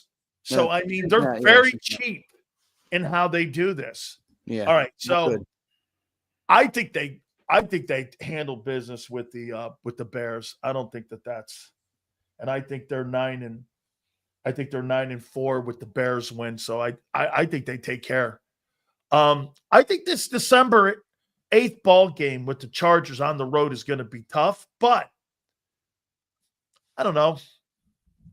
Do I really look at the Chargers and say, boy, what a great run defense they have? No, I don't. And to me, whenever in doubt, always look at this when you're watching and looking at an Eagle game. Okay, if everything goes to hell in a handbasket passing-wise, can they run you out of the ballpark with their running game? Yes. That's why they beat the Chargers. Yeah, see, I picked the Chargers to win this game. I don't know why I did, but I just kind of had it in my gut. I almost felt like I was picking too many Eagles wins. I looked for a game that I could get away with not picking the Eagles to win. I'm like, they're not going to go 15-2. I got to pick some losses. So I picked the Chargers as a loss, but we'll see how it happens. I think they're going to win, honestly. But I still picked them as a loss, but I think they're going to win, honestly. All right. So this is what I have. I have you. I mean, like, I don't even know what's going on in Geno Smith. Hey, I think Geno's a good ball player and all. I mean, you got the Raiders at home at Lincoln Financial, which will be pretty cool looking, seeing that helmet inside that building. But that's about the only thing that's going to look good. So that's going to be 11-4. Now you're coming down to this really weird ass. Wait, who'd you just pick? The Raiders? Yeah. No. I didn't pick the Raiders. I picked. No, I meant the game. Yeah, you picked yeah. to win. All right, so you're at week 16 now. Yeah, I mean, this really weird ending. Now, I mean, I think Washington, they're not sweeping Washington. No, I don't think so either. I picked Washington to win that first game. I got Washington to win this ball game here, and that's going to be 11-5. I got Buffalo winning this game in Buffalo. Now, look, I'll tell you what, if there's any team, and I'll make this point to Eagle fans, and I want you to know, I think this is going to be a coin flip game, because what is the one thing that Philadelphia has that reminds everybody of one team in the AFC that every time they go to New England or they go to Buffalo, what gives them that advantage in winning? Every time the Baltimore Ravens go up to Buffalo or New England when they were good, what was the one thing? They had a running game. That means I don't give a shit what the weather is in Buffalo. The Eagles have a running game. They can run in snow, sleet, hail. They can run in a forest fire. They can run in anything. Yeah. They can run in an apocalypse. So they're going to be able to run the ball. Yeah, I agree. Listen to this take on this game. I still have the Bills winning this game. All right, so here's where I agree with you and where I potentially disagree with you. Because when I originally did my schedule, I did do the Eagles to lose the Bills. You know, and I'm talking to John this morning. He made up such a good point. If you look at that division, Sills. Oh, it's totally. There's nobody that even has a chance to win that division outside of Buffalo. So you wonder by week 17, there's a really good chance that they have that locked up. Now, they might be fighting for an AFC seed overall, right. But if everything is already, you know, there's a chance that game doesn't matter too much for Buffalo. Maybe it won't. I think it will matter. But if it matters, I could see Buffalo winning that game. But here, I think it matters for home field. Right. Okay. If they're fighting for the 1 seed, it will, for sure. Right. I think you're going to be fighting for some of those teams in the AFC West, maybe somebody in the North. I think you're going to be fighting for one of those teams. Yeah. So that's why I say that game's going to matter for Buffalo. I mean, Sills, let's be real. We all watch your show every single day. There's not a person in here who thought you were picking the Eagles to beat your JAKIB. Oh, absolutely not. I'm taking the best quarterback on the fucking planet right now. Nobody thought you were picking the Eagles over JAKIB. Now, here, I got you winning that Washington game. So that makes you 11-6. I like it. Not bad. Not bad. If you had to go up or down, what would you do? Oh, up. Up to 12? Yeah. I would like here. Like, could they win that Lions game? Look at this. Watch this. Are they? Well, would I favor Cowboys over the Eagles? No. Would I favor Kansas City over Philly? A pick'em game, a push game in week 2. Maybe I'd pick the Eagles +1. The Rams. I'm going Eagles in that game +3, +4. The Bucks, that's a tough one. I would go +1 Bucks because it's at home and they've had great success against them. Denver +7. Giants +14. Minnesota +6. New York +12. Green Bay in Lambeau +3. Remember something. When you are +3 going into somebody's building, that's like a +6. Detroit at home. The hard part about doing this whole exercise for me is that I could talk myself into winning any game. I think the Eagles are better than all these teams. Yeah, really look at that. Look, I'm I telling you. I can't pick 17-0. They're not going to go 17-0, but I think the only game that they're not going to be favored in this year, if you did it today, would be one of the Washington games. I think they'd be favored in them. And I think the Bucs. Maybe the Bills. I don't know. Late, depending. I don't know. Bills late could be a push. Bills late, because that's in Buffalo. What do you think the Cowboys spread's going to be in Arlington? Week 12. Week 12?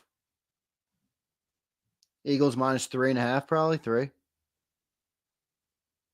Because I think the home opener, the opener's 7 right now. Look at that. Now that we're right on the number. Good.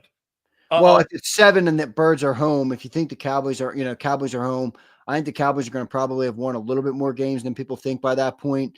Because I think their schedule gets harder after their bye week for the Cowboys. It starts a little easier. They have like the Panthers. They got a couple teams that they should be able to beat. But yeah, I think 7-ish, 3.5. Yeah, I mean, that's how I look at it. I want to show. I do think we're going to split with the Cowboys, though. And I know people will go, why? Well, I just think division games have their own, have their own feel. Always doesn't matter, kind of sometimes. I mean, you remember we went to overtime with Washington, back when they had Sam Howell, for crying out loud. So I just think I think the Cowboys will get one. I think Commanders will get one. I think we'll sweep the Giants, though. Watch this. So here's the Bills. So Baltimore, let's just say Baltimore wins that game. Then you play the Jets, Miami, New Orleans, New England, Atlanta, and Carolina. I mean, you're 6-1 going to Kansas City. Yeah. How's that? Then you got Miami, Pittsburgh, Cincinnati, New England, KC, Tampa, then New England, Cleveland, and Philly, and then the Jets. That team made the AFC title game last year, dude. How are you getting that shitty? I get it. It's the AFC East. You're playing them twice, those shitty teams twice. I get it. And I get it's in the cycle. But, dude, that's a 13-win team. And they're not going to be better than many of the AFC. Dude, I looked at the Rams, Washington. We looked at a couple of the other teams in the NFC. I'm telling you, I think the best rosters are in the NFC this year. I think the better quarterbacks are still in the AFC. They are. I mean, you got Allen, but rosters win Super Bowls, dude. That's true. It's true. No doubt about it. I mean, I think this Eagles team is positioned nicely. There's another good point here I want to bring up, though, while we talk about this schedule. Yale brings up all these teams will be gunning for Philly. That is something to account for, right? I mean, when you're the top dog, everybody comes in and wants to beat the top dog. That's just how it is. That's the nature of the beast. So you got to factor that in as well. Everybody's going to want to give the Eagles their best shot. So let me ask you this coming season here for you. With that schedule, and I want to show you this here. And I want you to put into consideration something here for me when we're talking about guys that are going to be leaned on again here. Now watch this. I'm going to run the ball at Dallas. I'm going to run the ball at Kansas City. I'm going to run the ball at the Rams. Remember, Kansas City stopped it effectively. Bro, I get it, but you've got to run the ball. Spags is the one guy that does in his head have the blueprint. He knows what to do. And that's why I think it'll be a different game this time. That's why Jalen Hurts going to shred them boys in the air. Let's see if he can do it again. Let's say 350. Yeah, that's right. Because you unlike what Philly 500 wants to say, you bring them out when you need them. Or no, wait, I forgot. You guys don't debate that. Whatever it is. I'll debate anything you want. The Rams run the ball. You got to establish the run against the Bucs, because if you don't, Bowles is going to do the one thing that he does to Hertz all the time: blitz him, move him. He moves them around in the pocket better than anybody in the league. I'm going to run the ball at Denver. I'm going to run the ball, believe it or not, at New York. Minnesota. Dude, the reason they got those 2 tackles, Hargrave and Allen, is to try to stop the Eagles. Dude, you realize they recruited those guys especially for you, Minnesota. You understand that? I mean, and Detroit.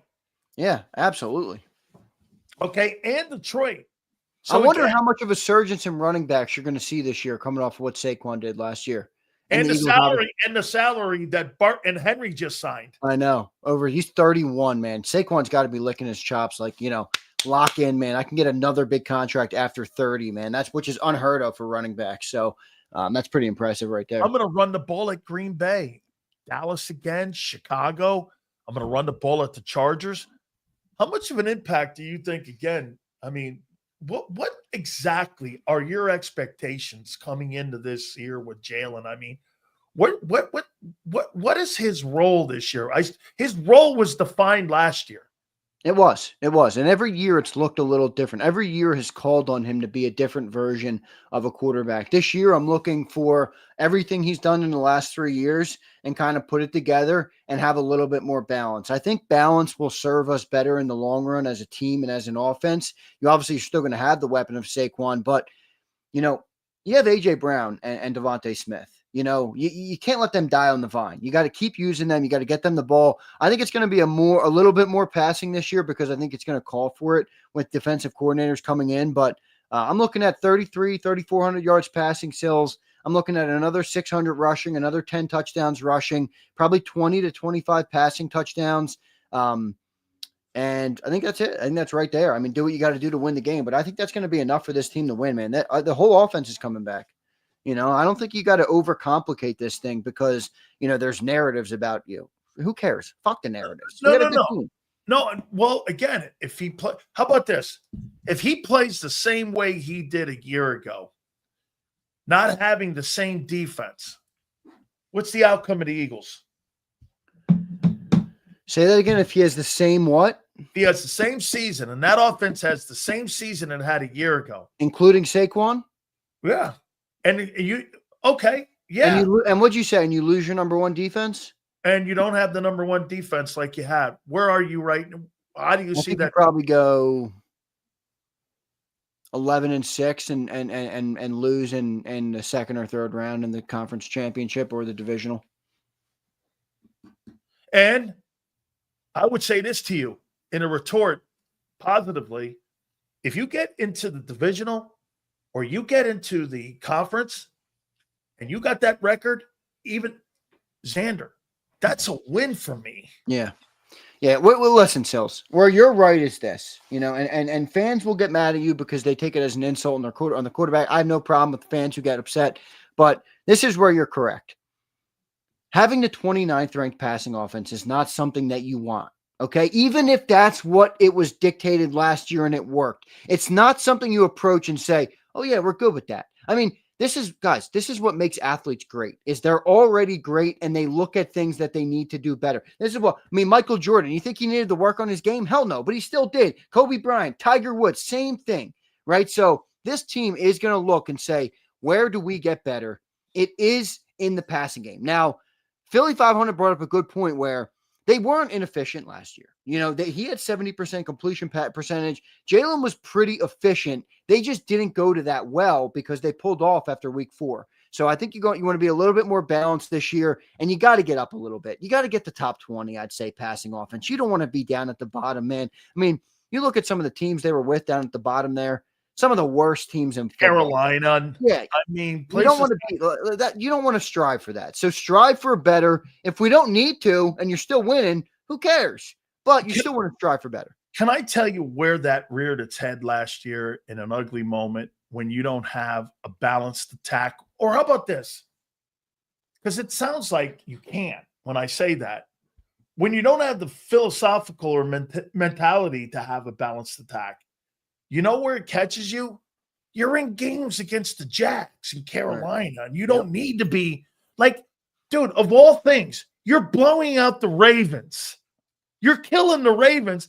How are you in a game against Carolina? I know. It's a good point. How are you in a game against the Jags? You're not supposed to be in games like that. I don't think that's a bad thing to say, that the team that's 29th in passing wants to improve on passing. I mean, that's not rocket science, everybody. That's very normal. So I'm with you. I'm with you on that. I agree. And I think sustainability. Jalen's 26 years old.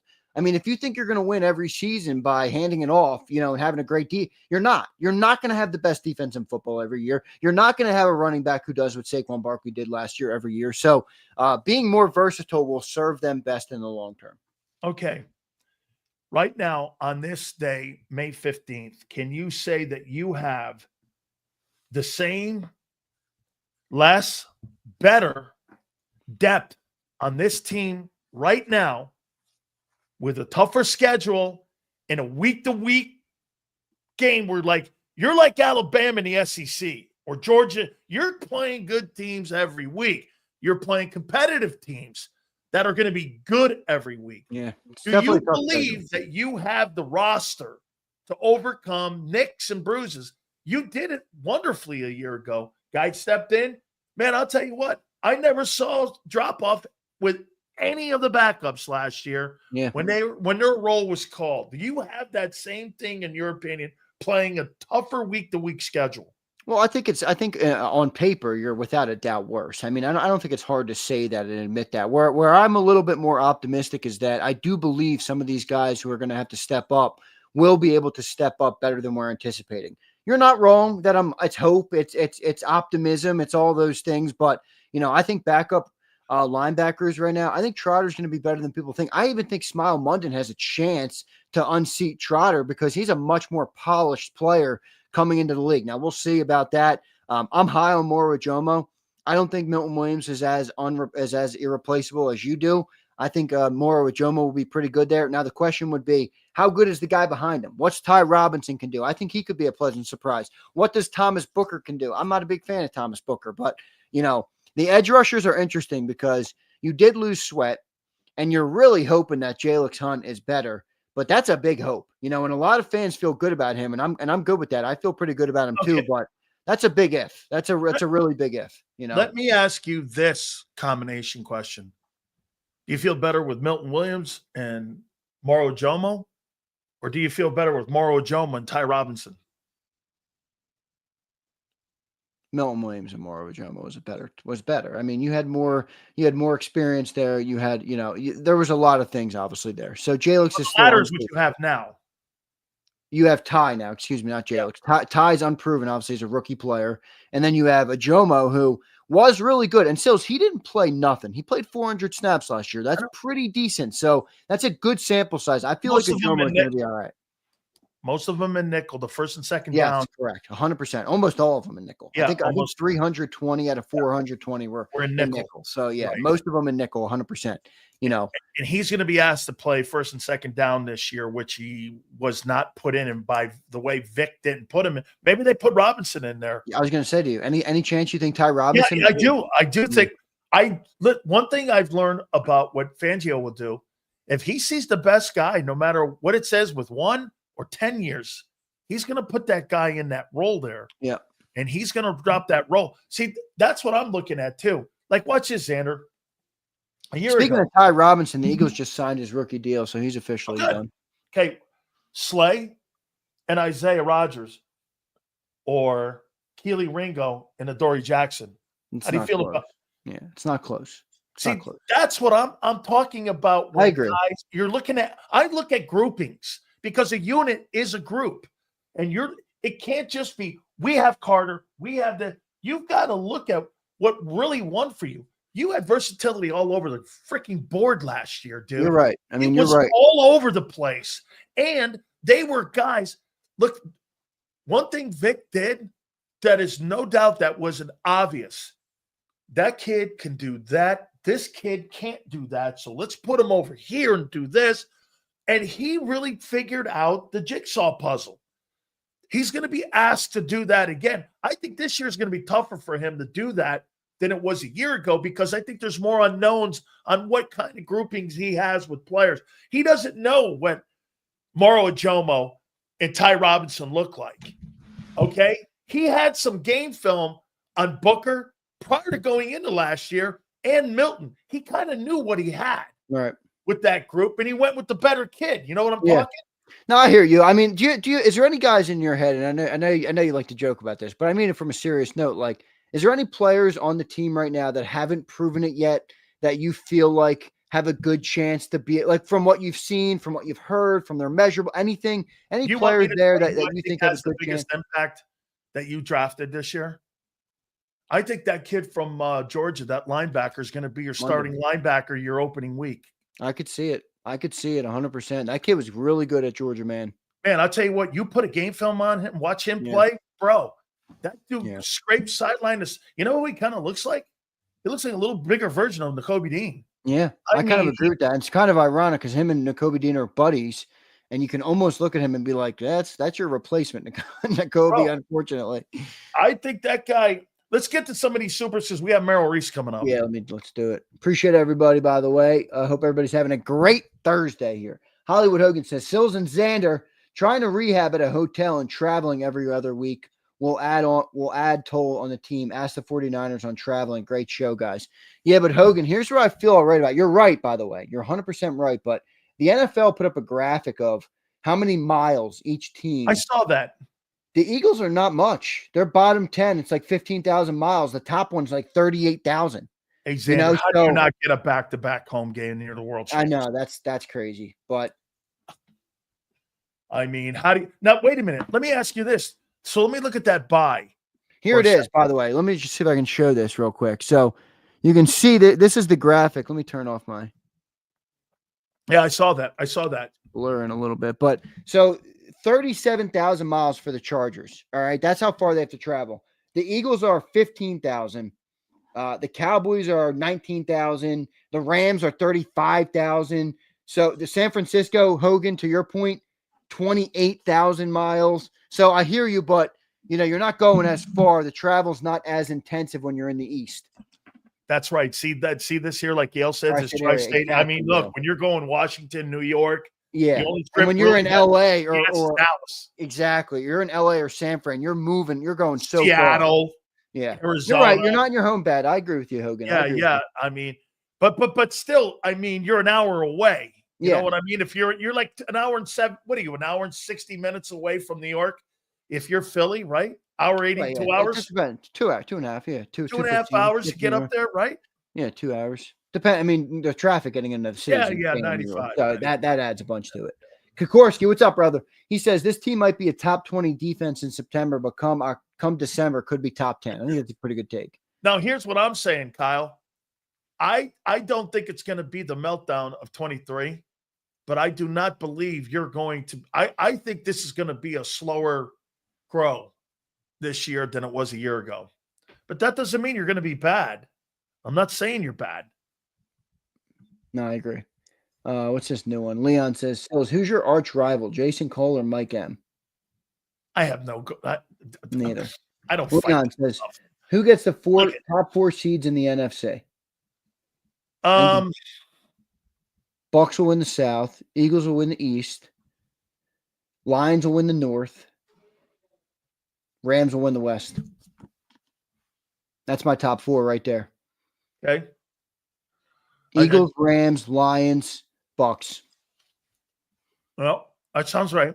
You think you agree with me with those division winners? No, yeah, I do. Yeah.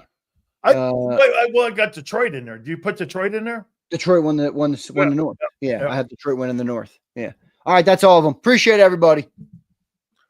Fantastic stuff, Xander. As always, my friend, I appreciate that. We will see you tomorrow morning on Birds 365. Thank you, brother. I appreciate it. Thanks, everybody. You got it. Really love the fact that earlier in the week we had Boomer Esiason on. Tomorrow we're going to have Phil Simms on with us, and can't wait to talk to those guys because I'll tell you what, you look at New York right now, boy. I don't know how that team wins 5 ball games, but then again, I look at rosters here.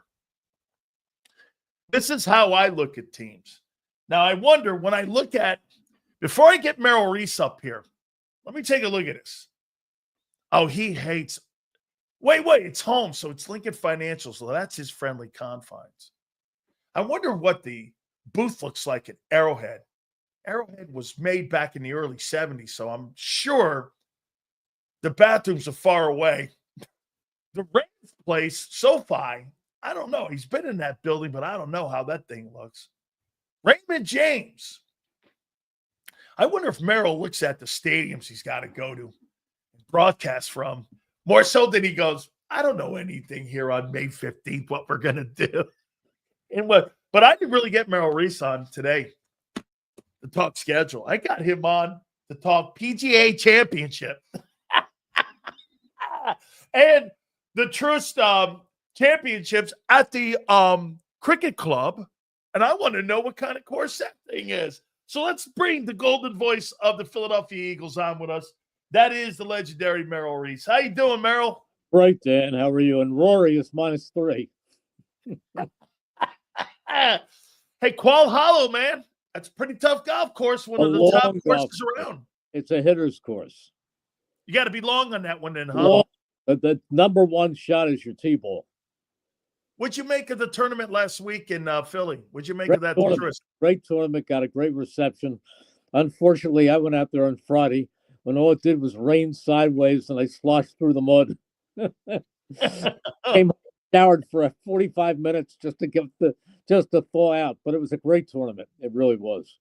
How's that course? I've not heard of that course. How is it? It is a beautiful course. It's a little bit short for what the PGA pros are used to. There's two courses there. One is the Wissahickon and one is Militia Hill, which I would rather play. It's a little more wide open. But the Wissahickon course is it's a challenging course, but it doesn't challenge their distance. You hit driver, and a lot of them hit driver and wedge. Well, I told Boomer Esiason that you're a member, and he's like, get out. I go, no. I hear Merrill knocks it right on that. I go, first tee, baby. That's one of the prettiest golf holes there is on that golf course. Is that first hole? If you don't mind everybody stopping their eating on the terrace right next to you and watching you. Every time my wife plays it, her knees knock together. I say, they're not watching you. They're eating their dinner. Just don't pay attention. But no, it's a great course. It's a great course. It's a great course. One of the greatest of all time. All right, Merrill, when there's so much conversation about when the schedule drops, and for a wily veteran like you, do you just pacify people by going, oh, yeah? Because I look at it like this.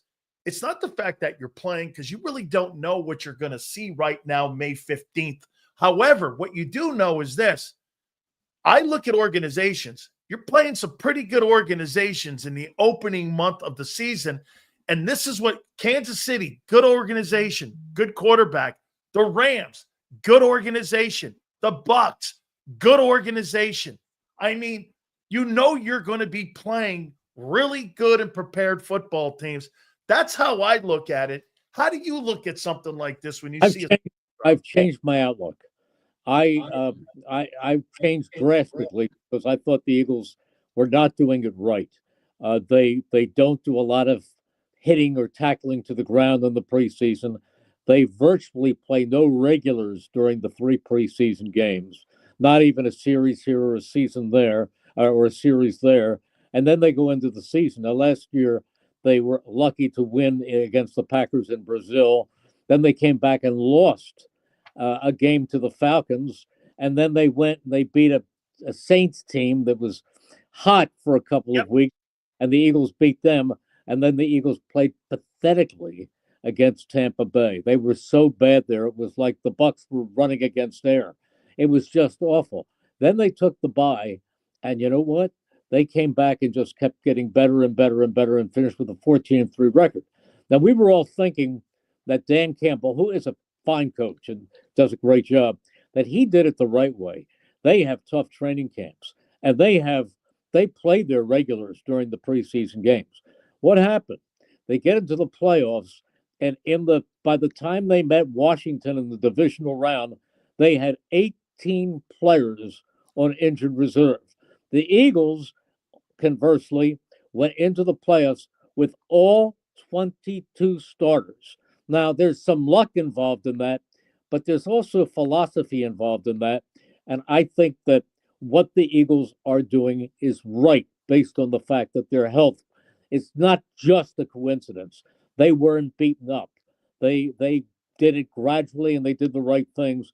And the proof is in the pudding. They won their second Lombardi Trophy in 7 years or 8 years, so it was great. But it's different, and so I don't know about those first 4 games, how they're going to be. I don't know what the philosophy is going to be with Dallas with a new coach. Are they going to be game ready? Are they going to play Dak? I guess they might have to, because he's coming off an injury and hasn't played for so long. And are they going to be the more ready team on September the 4th when they play? I don't know. But I know I picked up the paper this morning, and the 3 writers who cover the Eagles for the Enquirer, and they all do a great job. They do a wonderful job. But they got the assignment. They all had to vote in on each game and do some maybe 5 lines.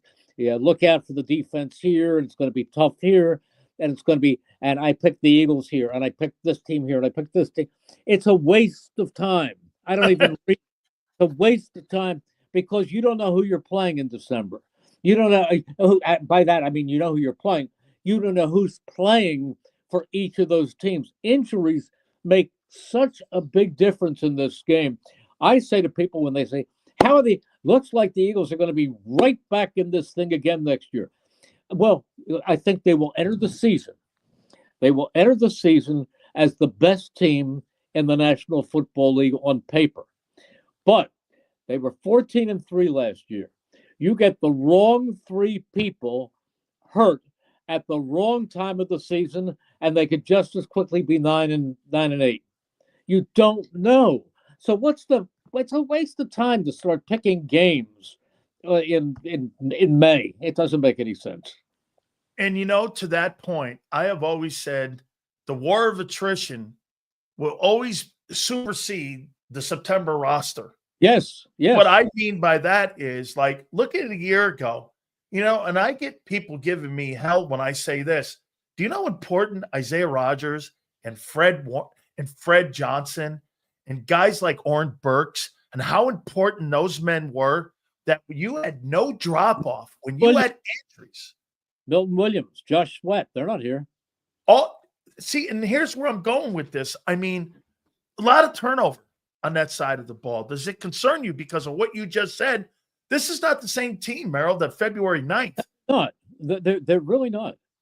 I'll tell you a story, Dan. This happened the Saturday before they left for Arizona for Super Bowl 57. I have a wonderful relationship with Jalen Herz, and we talk. And we were sitting in the locker stall, and he looked around the locker room the day before they left for Arizona, and he said, "You know what? I feel so good about this team. I really do. We're going to be good for a long time." And I said, "Jalen, take a look around the locker room. Soak it all up, because you're never going to be playing for this team again. And things change. Guys leave. Free agents come in. Coaches change. You have got to go down there and play like it's the last game you're ever going to play."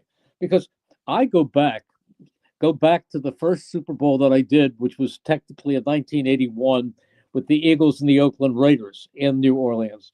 And I remember they lost badly to the Raiders, and I was afraid of what I was going to see when I got on the team plane to come home. I thought I was going to see a lot of guys hanging their heads, and instead they were saying, "You know what? This is great. We now know what it's like to play in a Super Bowl. We'll come back next year and we'll win this Super Bowl." And next year took 24 years. It's not the same team. So we'll see. This team will be very, very good. Personnel-wise, they've done a great job. Oh, we really don't know. We really don't know about Jihad Campbell in terms of he's coming off of a shoulder injury, and there's some other mitigating factors. Is he going to be ready for game 1? We don't know that right now. We don't know where they're going to need some help. Another thing, and I'm not trying to jinx anybody or anything like that, but the biggest differences last year, 2 biggest differences, and I think you'll agree with that. The wonderful New York Giants gave the Eagles Saquon Barkley. I mean, Unbelievable. If you're an Eagles fan, hang your head out the window tomorrow morning, face North Jersey, and yell, Thank you, Giants. And it was bringing in Vic Fangio, who is an amazing defensive coordinator, one of the best in history. He's great. So those were big things. But again, Saquon took a heavy load last year. Saquon was the biggest influence on the offense, and he was healthy all the way. Can we be that fortunate again? Can Saquon make it through another season injury free? And I hope he can. And there's every reason to think he'll be in shape and they'll get good offensive line play. But we don't know. There's a freak play here and there, or an ankle turns, or a ligament snaps. We don't know these things, and that's why it's so difficult to puff at your chest and say, "Well, Eagles fans, here we go again. Let's make it 2 in a row." You can root, you can hope that happens, but we don't really know. There are a lot of factors. Let me ask you this then. That's awesome. And everything I completely 1000% agree with here. And this is where I go here with this then. Because it's a new defense, this is a new group of dudes. Because just like you said, I mean, there's 4 different guys that are going to be fighting for 4 open spots on that side of the ball. That's a completely different looking group. Last year, that defense did one thing, Merrill, that I loved the most. It always helped that offense, and they always put them in good field position, and they never really put them in crappy field position. Well, that may not be the case early, because I don't know, and no one knows right now on May 15th with all the new faces. My question to you would be, okay, a year ago, the passing offense was 30th. Now, again, Saquon Barkley ran the ball for 2,000 yards, and it was a dominant performance. Mm-hmm. How much more do you expect them to look at it and go, because you just said it, Merrill, man, do I want to give that guy 410 carries this year if we do make it all the way to Santa Clara for the Super Bowl? Or do I want to modify that down and increase the passing game? How much with Kevin Petula do you think they're going to try to improve the offense? Maybe a different way of attacking teams? How much difference do you think you're going to see this year compared to a year ago? Or will you see any? I don't know. I honestly don't know. I mean, they'll find some new things to do. They'll come up with new looks. They'll think of different situations. But is the team going to look appreciably different? I don't think you're suddenly going to see Jalen Hurts throw the ball 30 times a game. I don't think they're suddenly going to go from a run-first team to a pass-first team, because this is what worked. And this is what really, I think you're going to see a lot of teams copy them. Try to emphasize, put more, because it's a copycat league, put more emphasis on their running games, and maybe the running backs pick up in value where they had dropped off for years. But I can't tell you that. I won't even be able to tell you that in training camp. I'll be able to tell you that maybe by the end of September. We'll see where they're going. Okay, well, then I'll ask you a couple last questions here for you, Merrill. For you, like last year, I heard Vic Fangio say, I know by week 12 what I have. Is there a time of the year when you look at a team and you do this? Because I do this in baseball. Don't tell me the first couple series of the season in May. I mean, wake me up in June and July, and I'll tell you what they look like. You know, when you've got 25, 30, 40 ball games under your belt, you kind of get a sense of kind of where they are in baseball. For football, for you, is it midway? Is it the first 4? Because the first 4 last year, they were 2-2, and everyone was looking for Nick Sirianni's head. Is there a time of the season, or is it there's really no time? You can tell when it clicks. Is that how you see it? You can tell with who's out there at that moment. You don't know if you lose a key piece in December that could change everything. However, I would say, Dan, thinking about it, that you have a pretty good idea as you get into the last couple of games of October where that team is heading. And you think you've seen a sampling of tough teams and easier teams and where the weaknesses are. So I think if you get to the let's say the 3rd week in October, you've got a feel of how good they can be. For you, Merrill, September 4th, when that banner falls versus the first time, how you feel? I mean, is it old hat for you now all of a sudden?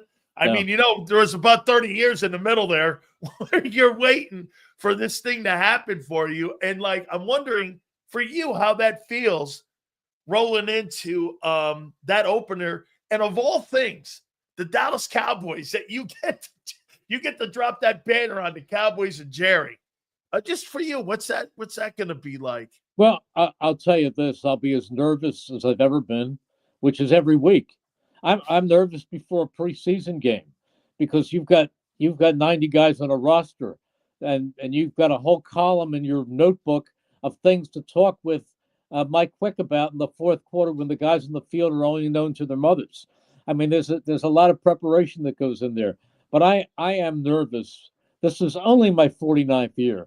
I am nervous for every single game, not about whether they're going to win or lose, but whether I'm ready to perform and be at my best because I've spent so much time preparing and studying all week. But the second my producer, Joe McPeak, cues me and I come home with the first few lines and I go to Mike, then I'm in a zone and I'm just having the most fun that anybody can ever have for the next 3.5 hours. Love every second of it.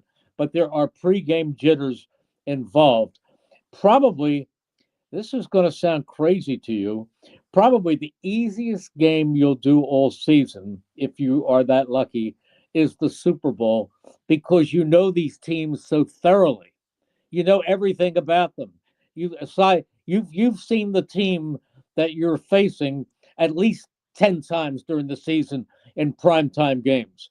So you're ready for that one, but you get into those preseason and early games, they're tougher to prep for. Do you get your ring that night? We get our ring on July the 18th. So you get your hang on here. Let me write this down. I'm getting your rear end on for that because I want to see that, Pat Puppy. So wait a minute, July 18th. So folks, I want to show you something here about Merrill Reese. So he got a 1981 NFC title game. Look, let me see if I'm right here. He got a 1981 NFC title ring. He's got a 2004 NFC title ring. He's got a 2017-18 NFC title ring, Super Bowl ring. And now he has an NFC championship ring in 2022. And now he has a Super Bowl ring. So wait a minute here. 1, 2, 3. What do you got? You got a ring? What are you, Jordan? You got a ring for every finger now on one hand? I will have 5 rings. But you want to hear the funniest story? In 1981, when they lost to the Saints, they gave out the rings that summer, and I didn't know. I had only been doing the games a couple of years, and I didn't get a ring. Why? And they didn't give me a ring. Oh, and the owner. I'd only done the games a couple of years, but I was a little bit annoyed when I found out that Frank Sinatra got a ring, that Don Rickles got a ring, and that Smokey the guard at Westchester got a ring. I said, or at Widener, where they practiced, got a ring. I thought, that really, but I forgot about it because I don't do the games for the rings. 20 years later, there's a playoff game. 20 years later, there's a playoff game, or 23 years later, actually. And Jim Murray, who had been the general manager of that team in 1980, came up to me and he said, "You know something?" He said, something has bothered me all these years. I said, "What's that?" He said, "That you never got a ring." I said, "Jim, it's water under the bridge. Don't worry about it." It bugs me. So he said, "What would you do me a favor? Call my office and leave your ring size." So I did, and then I came into my office in August that year, and I get a message from Jim Murray to meet him in the press box at Veterans Stadium, and at 4:00 in the afternoon. I met him in the press box of the broadcast booth at Veterans Stadium at 4:00 in the afternoon, just me and Jim Murray. And he had a little ceremony between the two of us and presented me. He had the 1980 ring made. He went back to Jostens and had it made and presented me with the ring with my name on it and everything else. So it took 23 years to get the first one, but the rest ones, the other ones have come with everybody else. I bet you that means the most to you. I know that there's more significance in the Super Bowl rings, but as a broadcaster, that's your first most significant moment that you ever had, really, in that organization, was calling a game in New Orleans like that. I mean, that's a and I know it's an L, but as a broadcaster, that was your first signature moment, wasn't it? I mean, maybe I missed where you called something else outside of that, Yeah, but wasn't that your first moment? now there was a little something on December 19th, 1978, when the game was almost over and Joe Pisarcik fumbled the football and Herman Edwards picked it up, and it was known as the Miracle of the Meadowlands. That was the first crowning moment where that game and that cut has been played hundreds and hundreds of times. The Miracle. Do you remember it? The Miracle of the Meadowlands. I'm going to tell you this. See that name Robustelli behind me? It got that play got him fired as GM. It did. That play got him fired as GM. The coordinator was a guy by the name of Bob Gibson. He was gone by the next day. And you know who the head coach was? Yes, it was McVay. Sean McVay's grandfather. That's right. Because Andy hired him. And then, but people don't know this. John McVay went to San Francisco and became the first general manager out there with Bill Walsh and with DeBartolo. Yeah. And they built that dynasty out there. He was, without a doubt, one of the absolute best. Merrill, I got just a few more here because I'm having fun with you here. All right. So Kansas City's Arrowhead. Thumbs up, thumbs down for Merrill Reese. It's a good broadcasting stadium to call a game. Yes and no. Yes, it's even though it's an old stadium, it's a beautiful, well-kept stadium. No, in that it's the only booth I'll be in where the glass is sealed. You cannot remove the window. You are encased in glass, and you can only hear the crowd through your headset. So I want to feel the crowd. I want to be out in the open, regardless of the weather. And that one is sealed. And I've mentioned it to Mark Donahue, who's a great guy. He's their president and just a wonderful, wonderful guy. But you're still behind glass. I don't like being behind glass. Raymond James, Buccaneers. Do you like Raymond James? Yeah, I get to see my good friend Gene Deckerhoff, who does the Bucs. But before you do the game at Raymond James, you're just sitting there quietly, and all of a sudden they start firing those cannons from the pirate ship, and you think they're shooting at you. It's bang, bang, bang, bang, and you start the game with a headache. Oh, absolutely. Those things are awful loud, man. I know. I'm out there all the time for that thing there. How about this one? The Meadowlands, the new Meadowlands where the Giants play. Is that a good ballpark to call a game? The absolute best. Wow. Our height is perfect. We're mid-level. We're on the 50-yard line. And as a broadcaster, the scoreboard is on the ground level behind the benches. So instead of having to look up and look down for first down and yardage, it's right there. It's as good as it gets for a broadcaster. I love it. Oh, wow. I didn't know that. Love Minneapolis. Awful. What makes it bad, Merrill? Minneapolis, you go October 19th. What's bad with that stadium? Corner of the end zone.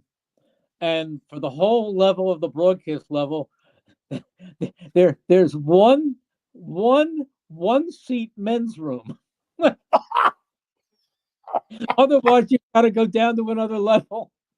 And if you drink as I do to keep your voice lubricated, you could use another 2 or 3 seats. Oh my God, what a great take! But that seat, when I called the final pass of Super Bowl with Doug, Super Bowl 52, I was scared to death that I was going to be known as the announcer who blew the end of the Super Bowl, because that play culminated 110 yards away from where I was seated. Fortunately, something took care of me, and I got it right. I was thinking maybe, Merrill, that you were maybe not going to be in your chair because you had to go to that one-seated bathroom there. One on the whole level for everybody. How about Lambeau? Do you like it or not? You're going to Lambeau. Lambeau Field is, I tell people, if you want to take one stadium to visit, it's Lambeau Field, because every time I walk in and I look at the field, even though they have added so many seats and super boxes, it retains its character. And when you walk into that stadium, you can hear John Facenda's voice saying, "The frozen tundra of Green Bay, Wisconsin." It's classic. Our location is average, but it's good. It's a good booth. We can see well, but I love the tradition and I love the history, and I am still thrilled. My wife Cindy said to me, I want to take a trip one year. I'll go with the marketing director of the station." I said, "Come to Green Bay," and she came there, and she said, everybody, the Packers fans, were so nice to them. You walk out after the game, win or lose, and they're offering you brats before you get. It's a great place. It's a great place. Man, I when I went up there, I played first in the old Milwaukee County Stadium because they used to play down there. Yeah, they used to play there. So I played in that one, and I played at Lambeau, and my uncle played obviously at Lambeau, the giant Green Bay games. And I tell everyone all the time, I mean, if you ever want to really understand what really great football is, I mean, right, Merrill, tell the folks, you drive through a community of homes and you don't even know. You're like, because when I first drew up there, I'm like, where are we going? Are we going to somebody's house for dinner? Little streets, little homes. And little streets, and all of a sudden, there it is sitting in there like a cornfield. It's sitting in the middle, and you're like, holy cow, there's Lambeau. And when you walk in, it's great. Incredible place there. I'm glad to hear that about it. All right, let me ask you about this one here. The Dallas Cowboys, the Arlington one. A monument to, as my son Nolan said, "Dad, this is a monument to excess." Now, I wonder if that fits the owner. but I will tell you this: it's a beautiful stadium, but we are in a corner of the end zone. However, my friend Brad Sham, who does the Cowboys, instructed me that when they move to the right, from the 40-yard line on to the right, forget about it and just call it off that great big screen that hangs from the center of the stadium, because it's in real time. Otherwise, you're lost. While they're on your side of the 50, you're okay. But you're too much in the corner of the end zone, and you're way, way, way up in the sky. But it's a great big booth with a refrigerator, with a bathroom, with everything you need. It's a great booth itself. It's just the location that's iffy. And for Cowboys fans, I'm sure it's a great place. They do a great. I forgot to tell you this, so I got to tell you one more Green Bay thing. So my uncle was like, he was up there, and we were playing, and he was there, and he calls me over, and I go, "Yeah, what's up?" And he goes, "I want you to introduce somebody." And I go, "This is Ray Scott." And I go, "Who's Ray Scott?" I go, "Oh, yeah." He goes, "You don't know who Ray Scott is, right? He did the Lombardi show, and he's like one of the greatest broadcasters ever." I go, "Ray Scott?" And he goes, "Ray Scott, you don't know who Ray Scott is. This kid wants to be a broadcaster, and he don't know who Ray Scott." And I go, "Mr. Scott, I'm sorry." And so I got a chance to be introduced to Ray Scott through Andy. And also, he was a wonderful broadcaster, and Ray Scott was not somebody who wasted a lot of words. Nope. He would say, "Star, Daller, touchdown." Ray Scott was as good as it gets. He also did the Minnesota Twins. Yeah. And get this, Marty Glickman, Andy brought me up when, not when he was with the Giants, but when he was the broadcaster with the Jets. Merrill, you had to start around that time when Marty was still in the broadcast booth for the Jets, right? Yeah, it was Marty Glickman, and I think it was Marty Glickman and Al DeRogatis. That's right. That's absolutely true here. I got a couple more here for you here. SoFi Stadium, is it good or bad? It's probably good for Rams fans, and and Chargers fans, and I love the Rams. They have this mariachi band that is just incomparable. They're wonderful. They're entertaining. Unfortunately, we are seated way, way back in the end zone. Actually, in the end zone. and I have to depend on a scoreboard that is at the other end of the field, and our vantage point is a D minus. That's great. All right, here. Oh my God. This is always one of my favorites right here. Washington. FedEx Field. Here Well, he is for Merrill Reese. It's first of all, it's now Northwest Stadium, Oh, and okay. and I will tell you two words that describe it: a dump. It is a dump. There's only one place worse: What's that? Hard Rock Stadium, where the Dolphins are. And where the Hurricanes play. Once upon a time, we had a great 50-yard line seat. Now we are in the corner of the end zone, and actually, from our broadcast booth, a third of the field is cut out. So I have to depend on a television monitor. And in fact, a couple of summers ago, the Eagles played the Dolphins in a preseason game, and I said to the station, "Don't waste your money. Just put us at the link, give us a monitor, and we'll do it off the TV." And we did. Oh, that's terrible. Last one here for you. Buffalo, it's Old Rich Stadium. They got a brand new one coming up. By the way, Merrill, this thing, I mean, I know you're used to cold weather, but let me see here. December 28th, Buffalo. The first thing I saw when that schedule came out was December 28th, Buffalo, New York. They're liable to bring me back as a statue. I mean, I hope my mouth will continue to move when that temperature is 5 degrees and the snow is going through my ears. I wanted Buffalo in September or October, not December 28th. But you know what? The fans up there are great, and the stadium is a pretty darn good old stadium. I'll live. Merrill, I swear to God, when I saw December 28th, Okay. I looked at it last night. I went, Merrill's got to be on my show. December 28th. Oh, he's in Buffalo in 70 feet of snow. But you know what? I'm tough. All right. Merrill, finally, before I get you out of here. So you got Rory winning this thing, the PGA Championship. Oh, no, I don't know after today because, I mean, he's -3 and the leaders were like plus. I mean, he's +3 and the leaders were like -6 and -7. Look, he can still do it. It's early. It's only one round. But and everyone thought, well, he's been great at Quail Hollow. He's won 4 times. Yep. But it's not a good start for Rory. But I love him, and I'd love to see Jordan Spieth. When I left you was like -1. I think everyone would most like to see Jordan Spieth win this tournament and complete his Grand Slam. What's happened to him? It's like he was on a really great streak of really winning a lot in the majors. He was during the regular tour. And I don't know, man, after that British Open, it just seemed that he's not really been consistent enough, especially because I heard Jack say, he's got to get away from the mental errors, like, the double bogeys. He had a wrist injury that he treated in his place. Finally, in this offseason, he had wrist surgery, and that will make a big difference. He is a great chipper.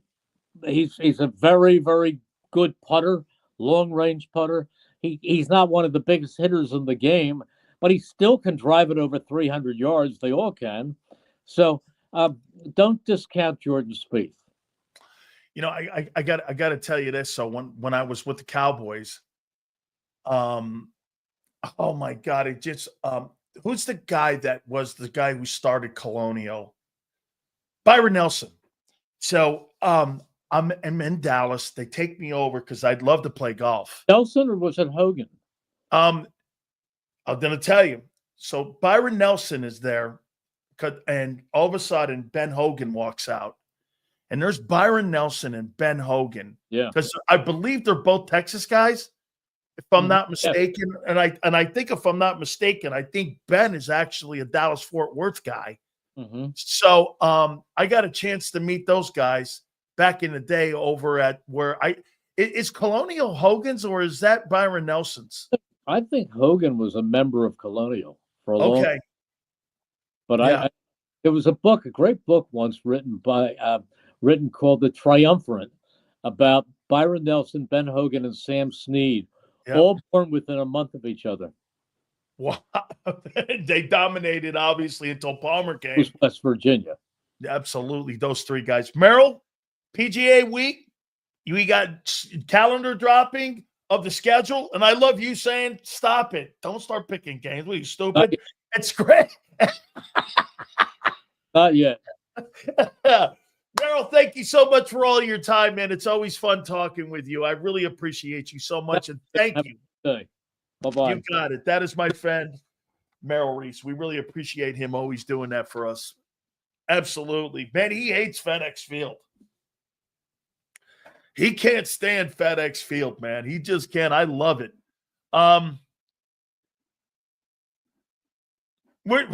Who saw – wait a minute. Merrill, did you ever see – yeah, I played against the Eagles, man.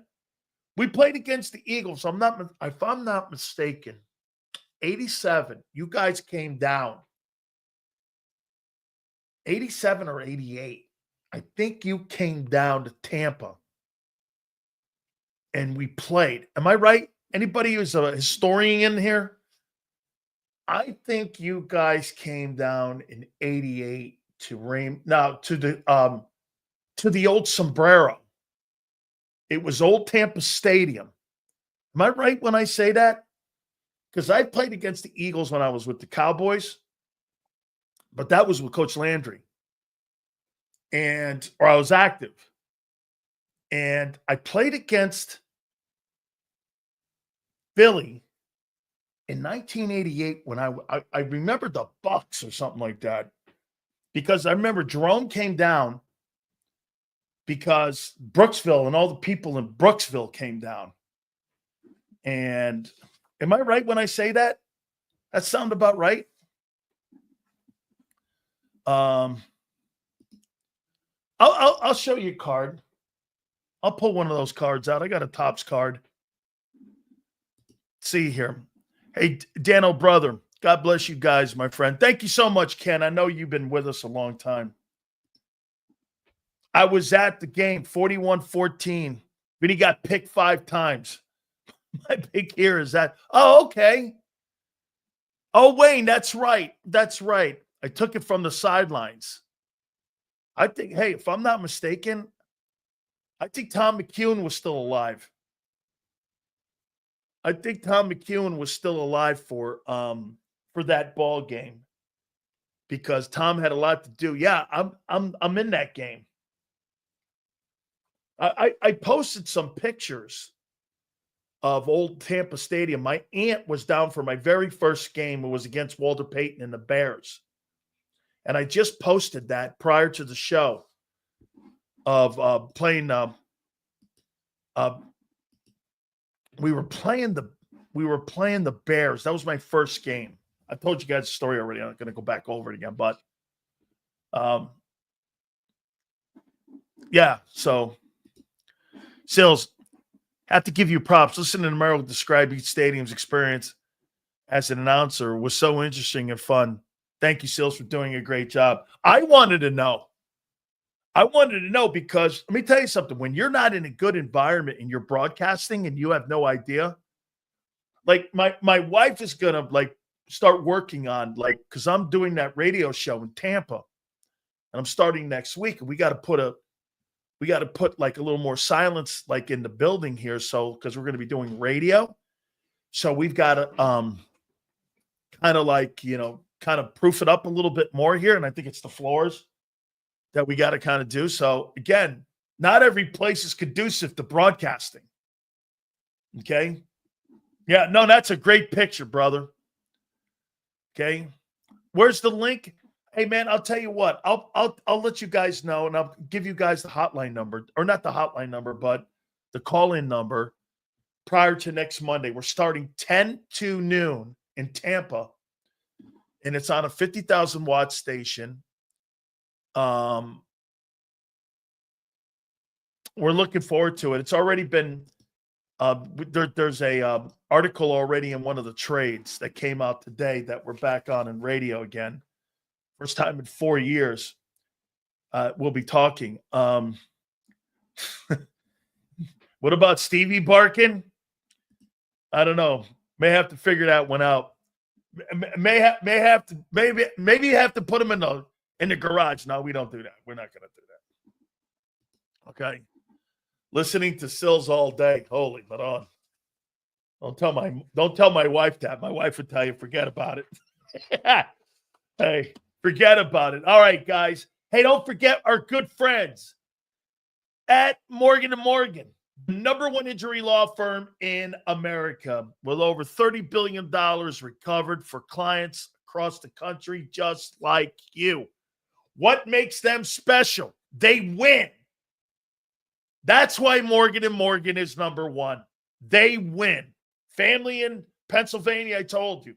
Insurance company wanted to come in and kind of undercut them with a $650,000 settlement. No way. They got them $30 million. Another family down in Florida was initially offered $300,000. No way. Morgan & Morgan, their team of thousands, came back and got that family $12 million. If you're ever injured, do me a favor. Check out forthepeople.com/big sales or pound law 529. That's FOR, thepeople.com/big sales or pound law 529. And do me a favor. You tell them Big Sales sent you. This is Eric. When he got injured in a car accident, he called Morgan & Morgan. He not only gets a lawyer, he gets trial lawyers like Sam and Jessica who are in it to win it. He gets his own investigators with briefcases, leather ones. And if you ever have questions, our customer service folks keep things rolling. Injured? We're your army. Morgan & Morgan, America's largest injury law firm. Your financial future is on the line. Are you ready for what's next? At Leone & Company Wealth Management, we help young professionals, business owners, and pre-retirees navigate the complexities of building and protecting wealth. For young professionals, we'll help you grow your wealth, plan for your future, and make the most of your hard-earned dollars. For business owners, we provide strategies to protect your company, manage risks, and create a lasting legacy for both your business and personal wealth. For pre-retirees, we'll design a plan to secure your retirement, ensuring you can live comfortably and confidently in your next chapter. Whether you're just starting out, managing a thriving business, or preparing for retirement, we're here to help you take control of your financial future. The first consultation is on us. Get the advice you need without the cost. Let's make your financial vision a reality. Take the next step. Scan the QR code to schedule your free consultation today. And of course, go Birds.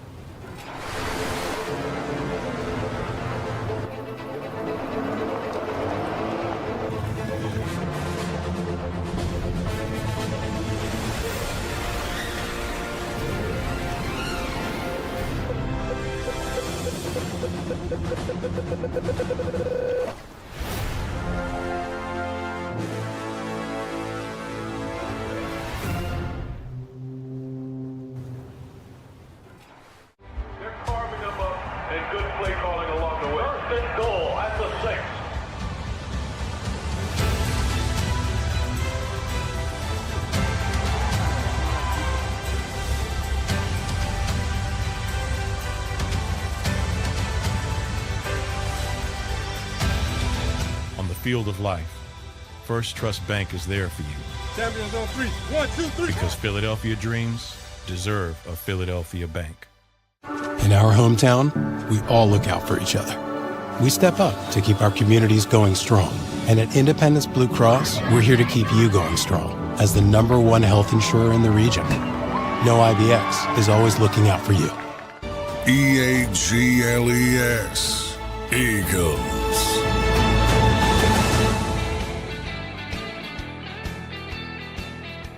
Phil Simms tomorrow. How you doing? Phil Simms tomorrow. Love that. I'm working on Chris. I told Phil, what's up with Chris? Every time I send him a text, I get up early and I'm like, stop crying, Chris. Jesus criminy. Eagle fans want to kick your ass for the disrespect you show Herz. He's like, do you think I'm disrespecting him? No. Do you think he's good? Yeah. Do you think he's a great player? No. Do you think he's really good? Yeah. Well, how come they don't kill you? I go, they do kill me. Belt the ass, y'all. 14-41 in week 1, 1988. They did. They kicked the shit out of us. Absolutely. Elite. Damn right, Big Sills is. Thank you very much. Get Chase Daniels on. No. Dog. I don't put backup quarterbacks on my show. Chase Daniels is not more famous than Big Sills. I don't care what you say he did. This guy played 18 years and played in 2 games. I mean, hey, I'd like that. Hey, how many years you play in the NFL? 18 years. How many games you play? 2. What? Let me see this. Let's see here. Chase Daniels. How many games did this guy play in? Hold on here. Chase Daniels. Hey, don't go by his years. Well, he was in the league 18 years. All right. How many games did he play? 2. Okay, well, shit. Let's see how many games this guy. Holy crap. This is hilarious. I didn't realize he went to Missouri. Let's take a look at this guy's career here. This is here we go. Oh my God. 1, 2, 3. I played in more games. Hold on. No. He played in more games. Okay. 1, 2, 3, 4, 5, 6, 7, 8, 9, 10, 11, 12, 13, 14 years. He played in 70 games and started 5. So this guy started 5 ball games. And he's 2-3. And how many years? 1, 2, 3, 4, 5, 6, 7, 8, 9, 10, 11, 12, 13, 14 years. He started 5 games in 14 years. Holy shit. He played in Philly, too.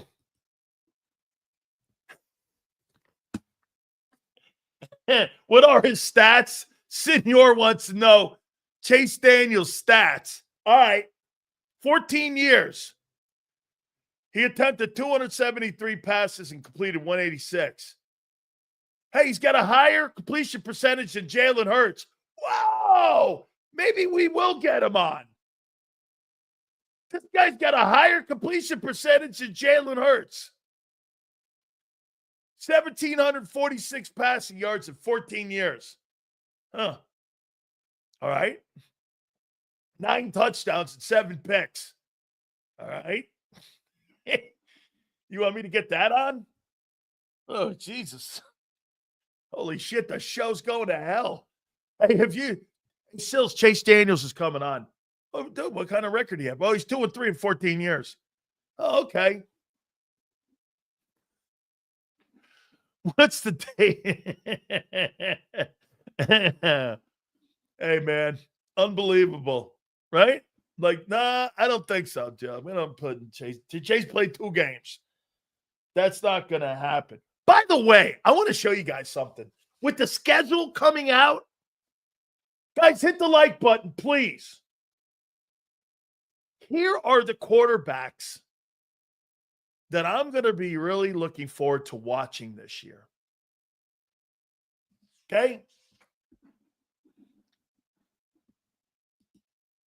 Yeah, bring us back on, Sue. I'm going to tell you one more time about the Big Sales Show here. Special moments where I turn my show over to lunatics. And you winning the Super Bowl would be one of the only time that I would turn my show over to you lunatics. By the way, senor, no. You're not listening. As usual. Hey, senor, okay? Get the enchilada out of your ear, okay? Follow me here. These are the quarterbacks that Big Sills is going to enjoy watching. Me, personally, watching in 2025. I can't wait to watch these quarterbacks. Ready? All right. Josh Allen, man. Especially with that schedule. Holy cow. I can't wait to watch my boy, Josh Allen.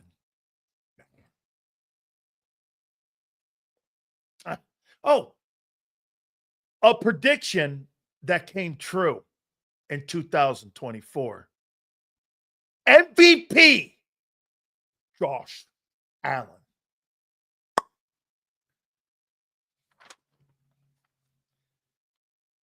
My second favorite quarterback that I'm looking forward to watching this year. The best quarterback in the NFC East by a landslide. Jaden Daniels. Can't wait to watch that youngster. What a great looking player. Go get him there, Jaden. Third player I can't wait to see and what he's going to do.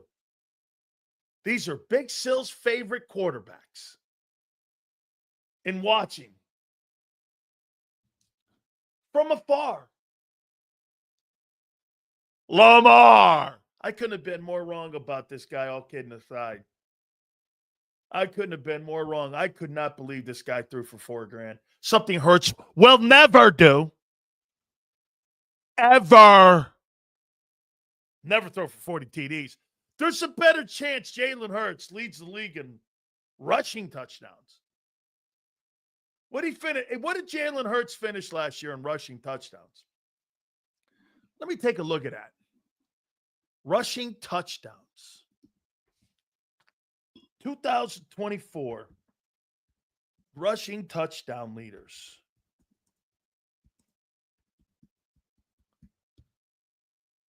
Rushing TD leaders.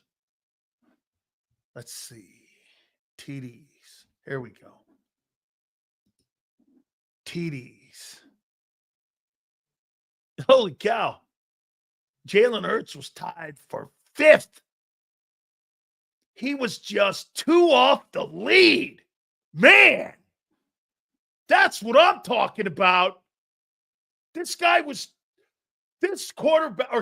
running back, Jalen Hurts, was 2 TD runs away from leading the NFL in rushing touchdowns.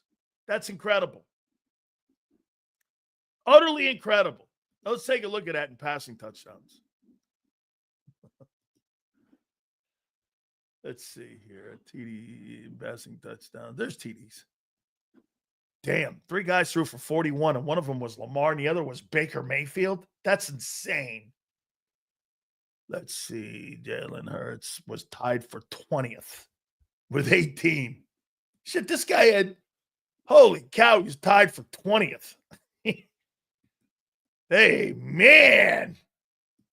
Is that right? 20th? Yep. Tied for 20th. Passing touchdowns. This guy's got a better chance leading the NFL in rushing TDs.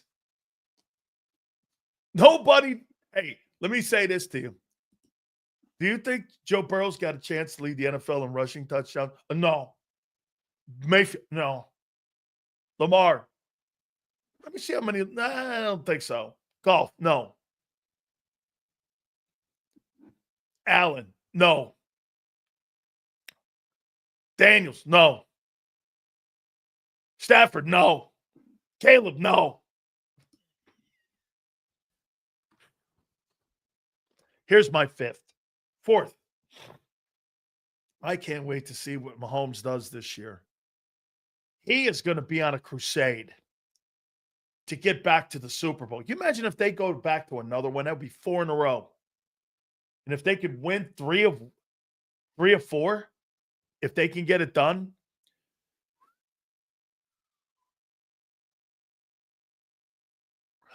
I'll make you a proclamation.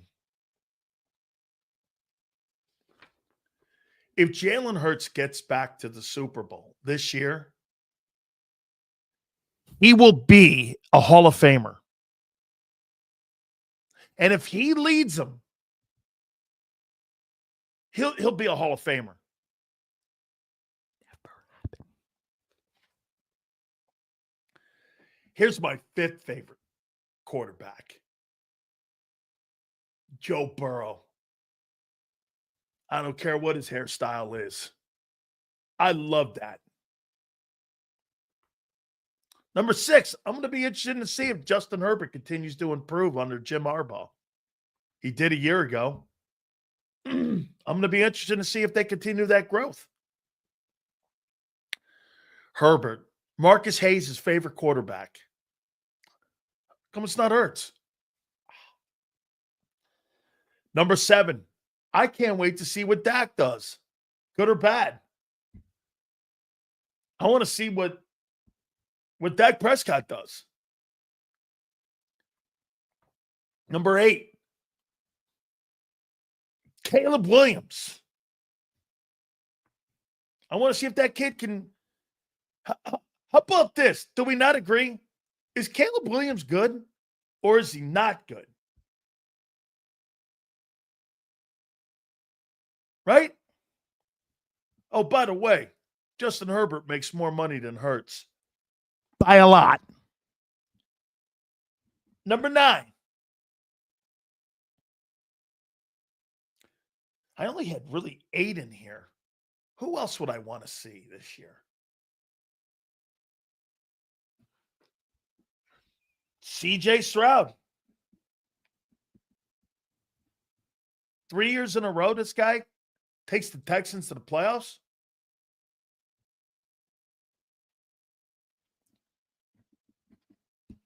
Number 10, Cam Ward. There are my 10 most interesting quarterbacks that I'll be looking at in 2025. Josh Allen, the reigning MVP. Jaden Daniels, Lamar Jackson, Patrick Mahomes,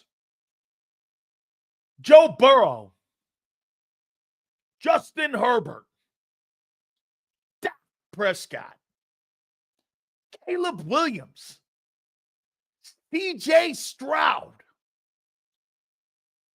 and Cam Ward. Let's see what them puppies can do. Absolutely. Oh, real quick before we get on to the Big Sills preseason. NFC East all defensive football team. Who you got?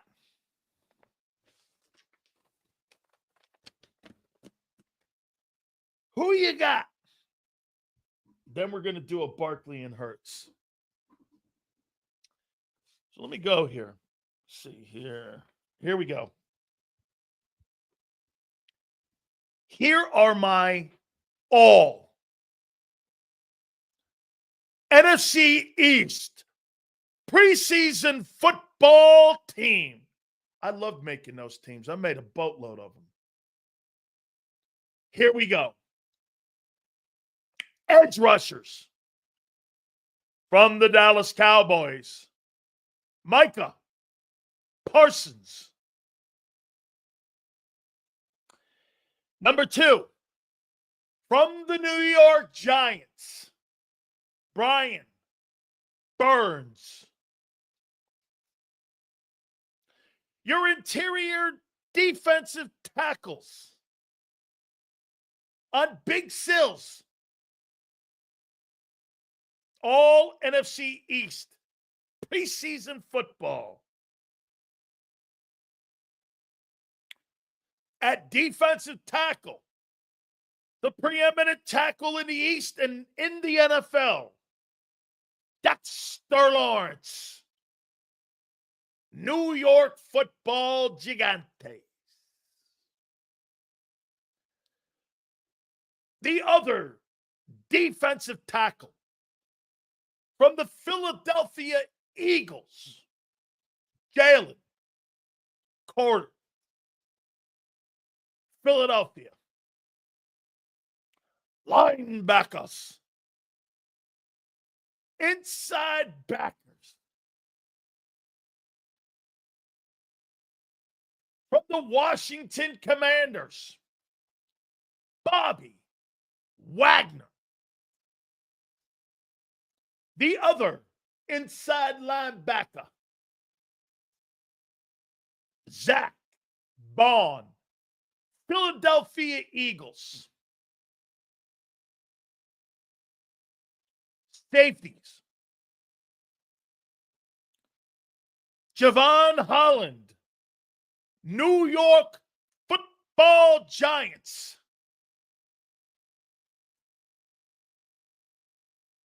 The other safety,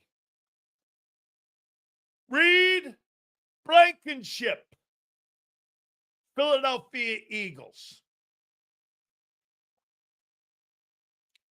Your corners, Deron Bland, Dallas Cowboys. Quarterback, Quinyon Mitchell, Philadelphia Eagles. And in your nickel, Cooper DeJean, Philadelphia Eagles. So if I'm adding this up right, 1, 2, 3, 4, 5 Eagles are on my preseason team. Cowboys, 1, 2. Gigantes, 1, 2, 3. And Washington, 1. Eagles have 5 guys on my preseason football team. There. How you feeling? You feeling a little better, sweethearts? It's all right. I told you, man.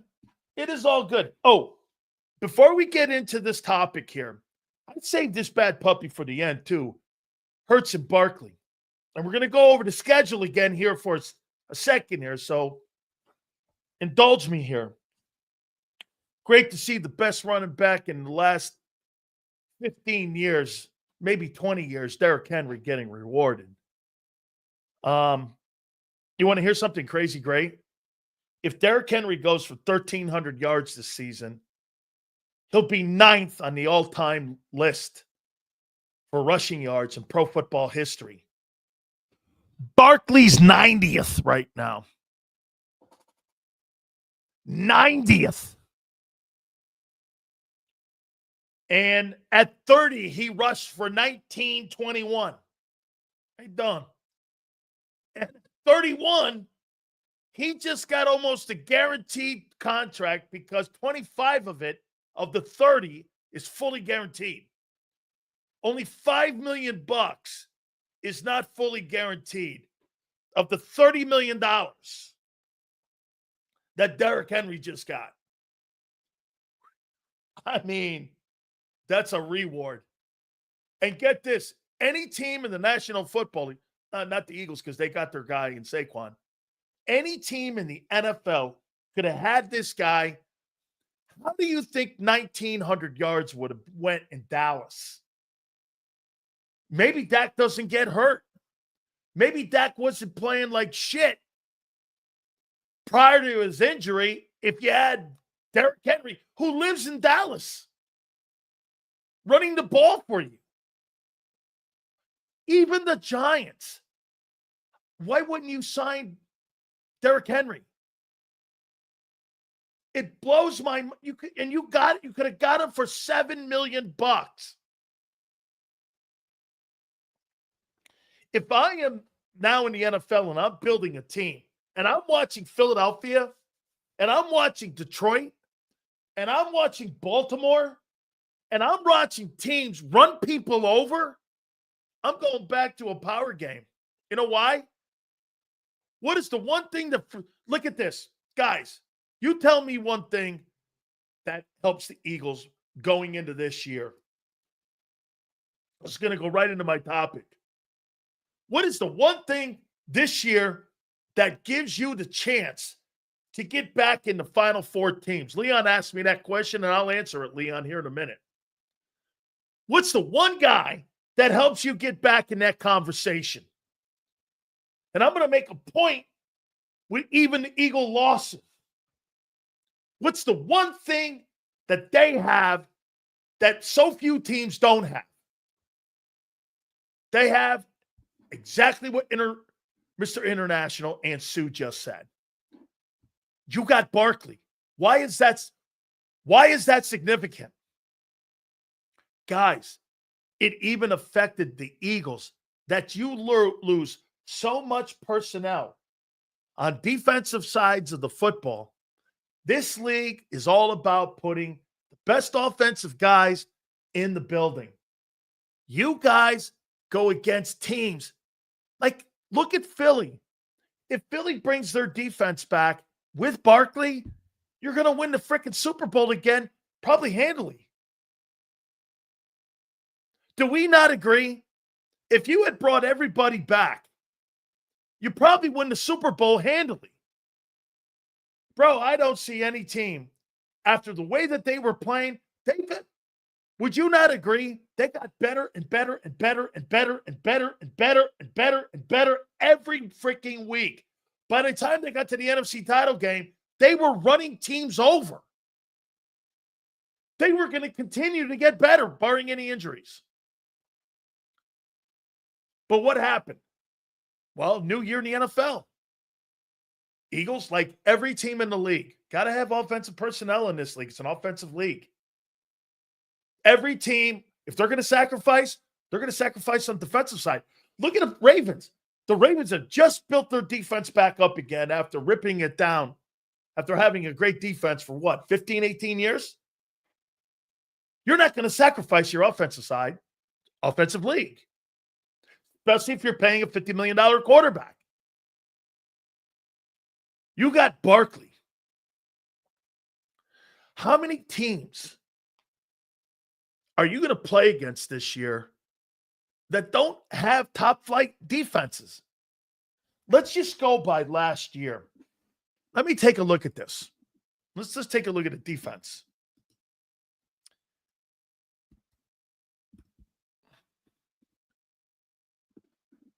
Take a look at total defense. I'm going to show you something.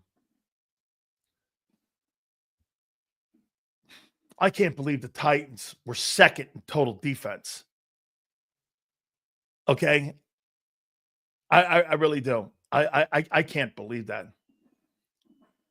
So, here. Jets were third in total defense. Wow. This can't be right. It is. The Jets were third. Seals, we're the Eagles, Super Bowl champions. Barkley has a ring. Henry can be ninth. We don't run the race. We control the pace. Barkley's nowhere near a better running back than Henry's ever been. Whatever. If you're talking about me, if I'm ranking a guy, Saquon Barkley's nowhere in the room with him. He had a better year than him. He's not a better player. He's never been. Barkley has never been a better player than him. Ever. I mean, never been a better player. Even with your ring, never been a better player. Henry's a first ballot Hall of Famer. End of story. All right. I'll show you something here. Let's go over here. Take a look at this here, Eagles. Here we go. I'm not debating that stupid shit. You go sit around there and whack yourselves off over there about that comment. Whatever. Do whatever you want. I don't care. Nothing to do with me. Let's see here. All right. So you're playing the Cowboys, right? You're playing the Cowboys. Let's see what they were ranked defensively against the run. Play the Cowboys in week 1. Against the run, the Cowboys were ranked 28th. Let's keep the note on this. Cowboys, 28th. Okay? Let's take a look at this. You played the Chiefs. Chiefs were 9th.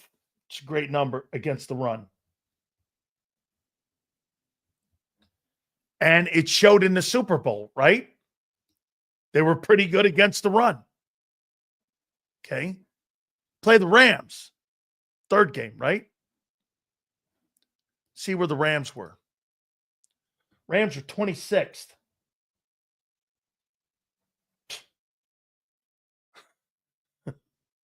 So in the first 3 weeks, you're taking on the 28th ranked rushing defense and the 26th.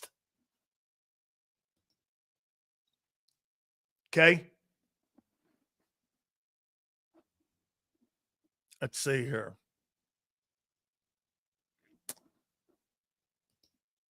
Play the Bucs. Tampa's got to be high. No. Buccaneers are 18th against the run. So your first 4 weeks, and it showed in the Super Bowl, here are your first 4 weeks and how important Barkley is. And not Herz. You're going to play against the 28th ranked Cowboy rush defense who slightly got better maybe. They drafted an offensive guard in the first round. The Chiefs were 9th. Well, they played like it in the Super Bowl. Then you turn around and play the 26th ranked Rams run defense. Then you turn around and play the 18th ranked rush defense with the Bucs. How important do you think Barkley's going to be in the first 4 games of the year when you're taking on shitty run defenses? Why? Turnover. Free agency. It even happened to you. This is why would you guys want to improve the passing game? For what reason? You're taking on shitty run defenses. Why would you change? Dude, if you change, you're the dumbest coordinator in the history of pro football. If you change. You are stupid. Let's go down the list some more. Who you played here? The New York. Wait, who do you play? You played Denver. That was a good group a year ago. Broncos are 7th. That's going to keep an eye on Denver because they got better. I think Denver was in the top 10 of just about every single stat. Let's see who you play next. Look at these shitty run defenses. You play the Giants in week 6. Where are the Giants? 24th. So let me get this right. 1, 2, 3, 4, 5. First 6 weeks, you're playing the 28th rush defense, 26th, the 18th, and the 24th in the first 6 weeks. Why are you going to throw the ball? Why would you want Jalen Hurts to turn the ball over more? How does that make sense? The people you're playing against are dictating that to you. We don't run. We can't stop the run. Here. Watch this. Who do you play after this? The Vikings. Surely the Vikings have a good run defense. They're 16th. Middle of the pack. I'm going to tell you who's going to have a gargantuan year again.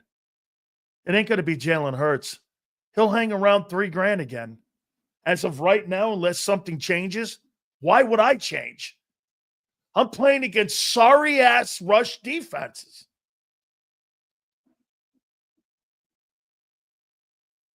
Given Ribbon defense, we are playing. How are you changing your bird season win prediction to 17-0? How are you not changing it to 17-0 or 15-2? Because your defense blows. There. Okay. All right. Let me get back to this. So you're taking on the Giants again, which is 24th. So wait a minute. The 24th, the 16th, the 24th, the 18th, the 26th, and the 28th ranked rush defense in the first 8 weeks. My God. Why in the world would I throw the ball? This is Barkley all night. Shit. Saquon Barkley, if he's still healthy after all those carries, Saquon after 8 games might have 1,000 yards rushing.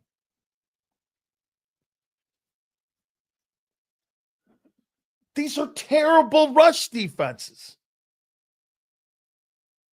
28th, 26th, 18th, 24th, 16th, 24th. You want me to throw the ball 30 times in a game? For what? Ego? No. What are you talking about, numbnuts? Your quarterback's not needed.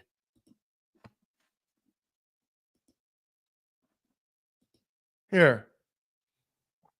Green Bay. Surely Green Bay's better. They're 5th. There you go. So you got 5th Chiefs and the Packers so far are good. And Denver when it comes to stopping Barkley.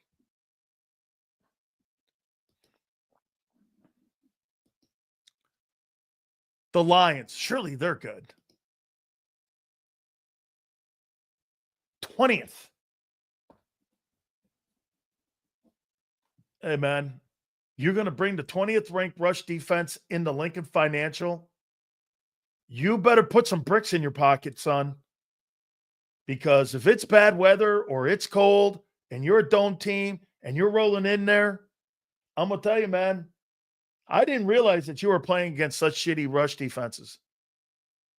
These teams may be good, but they could barely stop the run.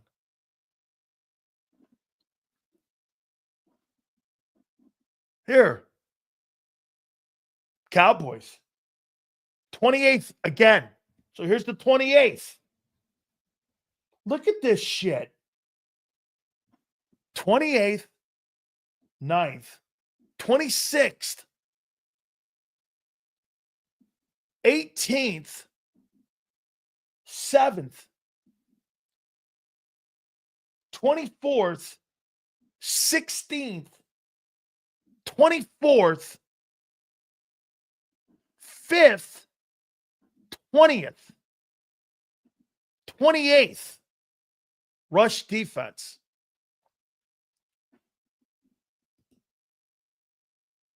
The Bears, 27th against the run. Bro, Jalen Hurts may not throw for $2,000 this year.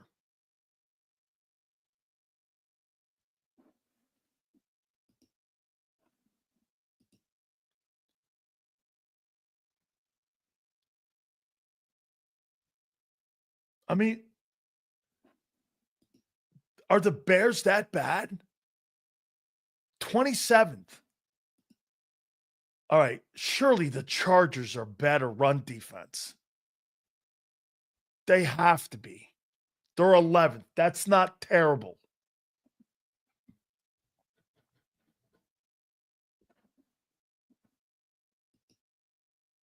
Wow. Man, are you playing against some bad tackling teams?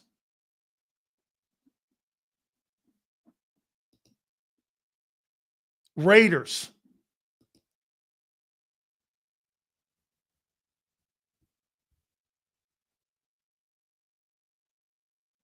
$15th, middle of the road. Not exceptionally terrible, but not great.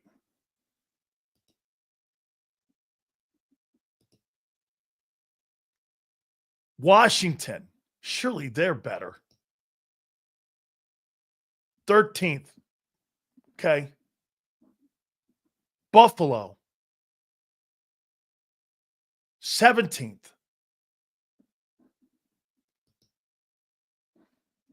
And then Washington again.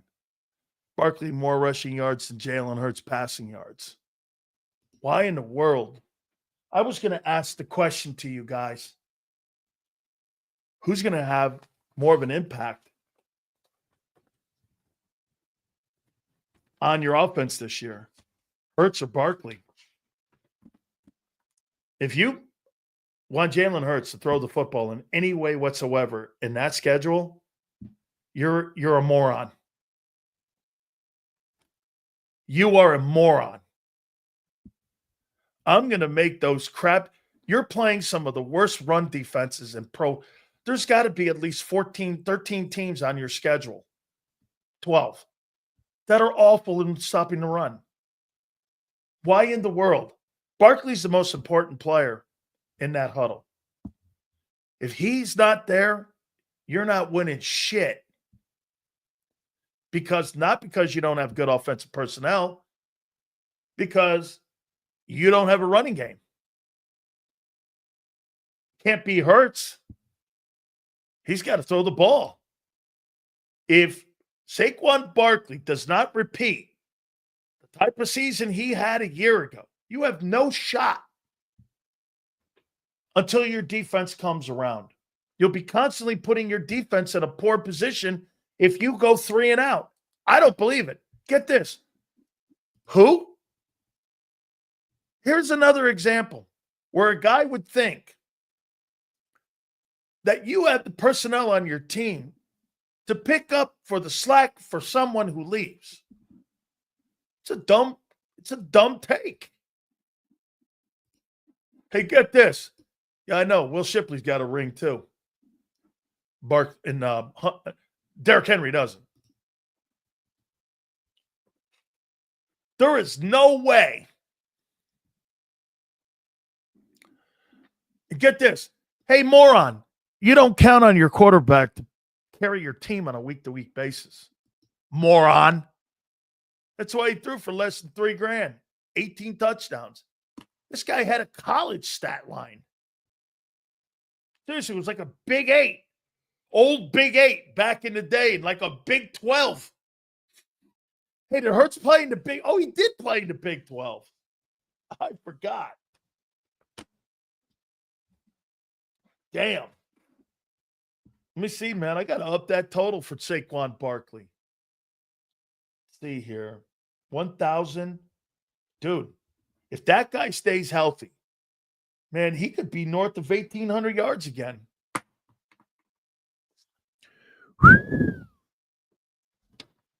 Well, I would never ask Jalen Hurts to throw the ball more at all.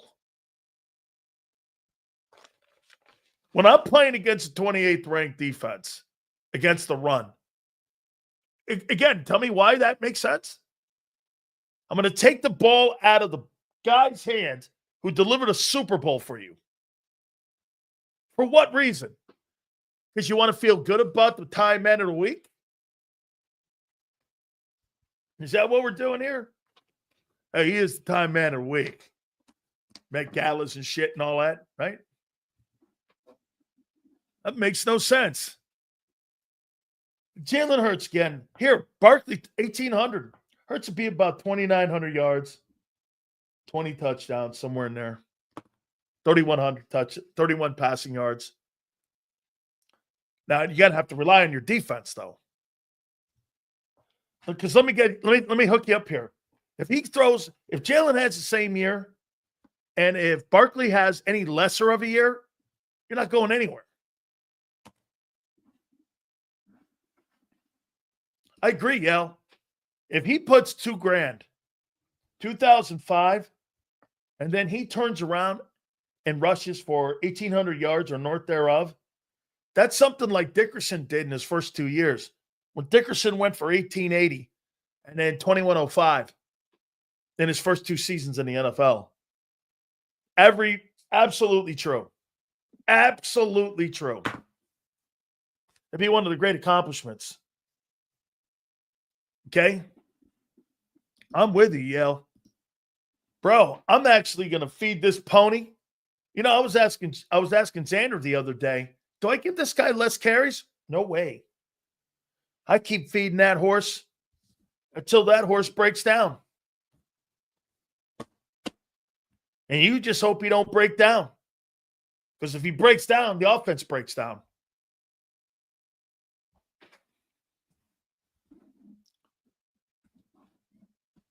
Hey, by the way, I'm not telling those rushing touchdowns, like I said, that Hertz had, push, and all that other stuff. No question he's essential in the run game. Okay? No, not essential. All essential things he does. Here's Eric, and he doesn't get it. Bro, you think ripping is talking about a guy? Get this. Let me show you what a dumb ass this guy is. And I see him on my Twitter. This guy is a dumb ass. Okay? Dumb ass. And for the record, every market in America, numbnuts, talks about the quarterback in their respected market. So shut the hell up. You have no idea what you're talking about, Dunkoff. Okay? You're playing against lesser defensive football rushing teams. It's not a rip. When you've got a guy who had $2,000 last year, this guy thinks that's a rip. I'm talking about doing the same shit you did a year ago to win a Super Bowl. This guy thinks he's talking about his girlfriend who's wearing bad shoes. I'm talking about my girl. I'm talking about my girl. Patricia Herz.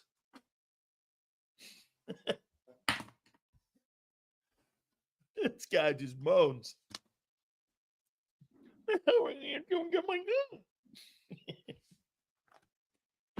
Oh boy.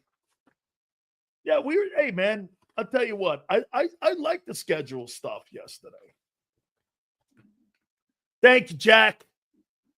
All good, Jack. Really good stuff, man. By the way, Boomer and Siason will step aboard with us tomorrow. No, Boomer already's been on, excuse me. CTE. We will have Phil Simms tomorrow.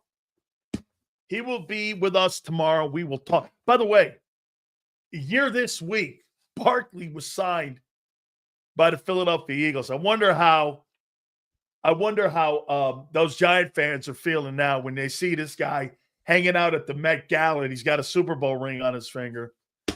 Pretty good stuff here. Guys, you guys were sensational. Thank you again. We are rolling towards the start of training camp, which is July 27th. Hit that like button, 2 to 6 Eastern time tomorrow, and we shall see you on the flip side.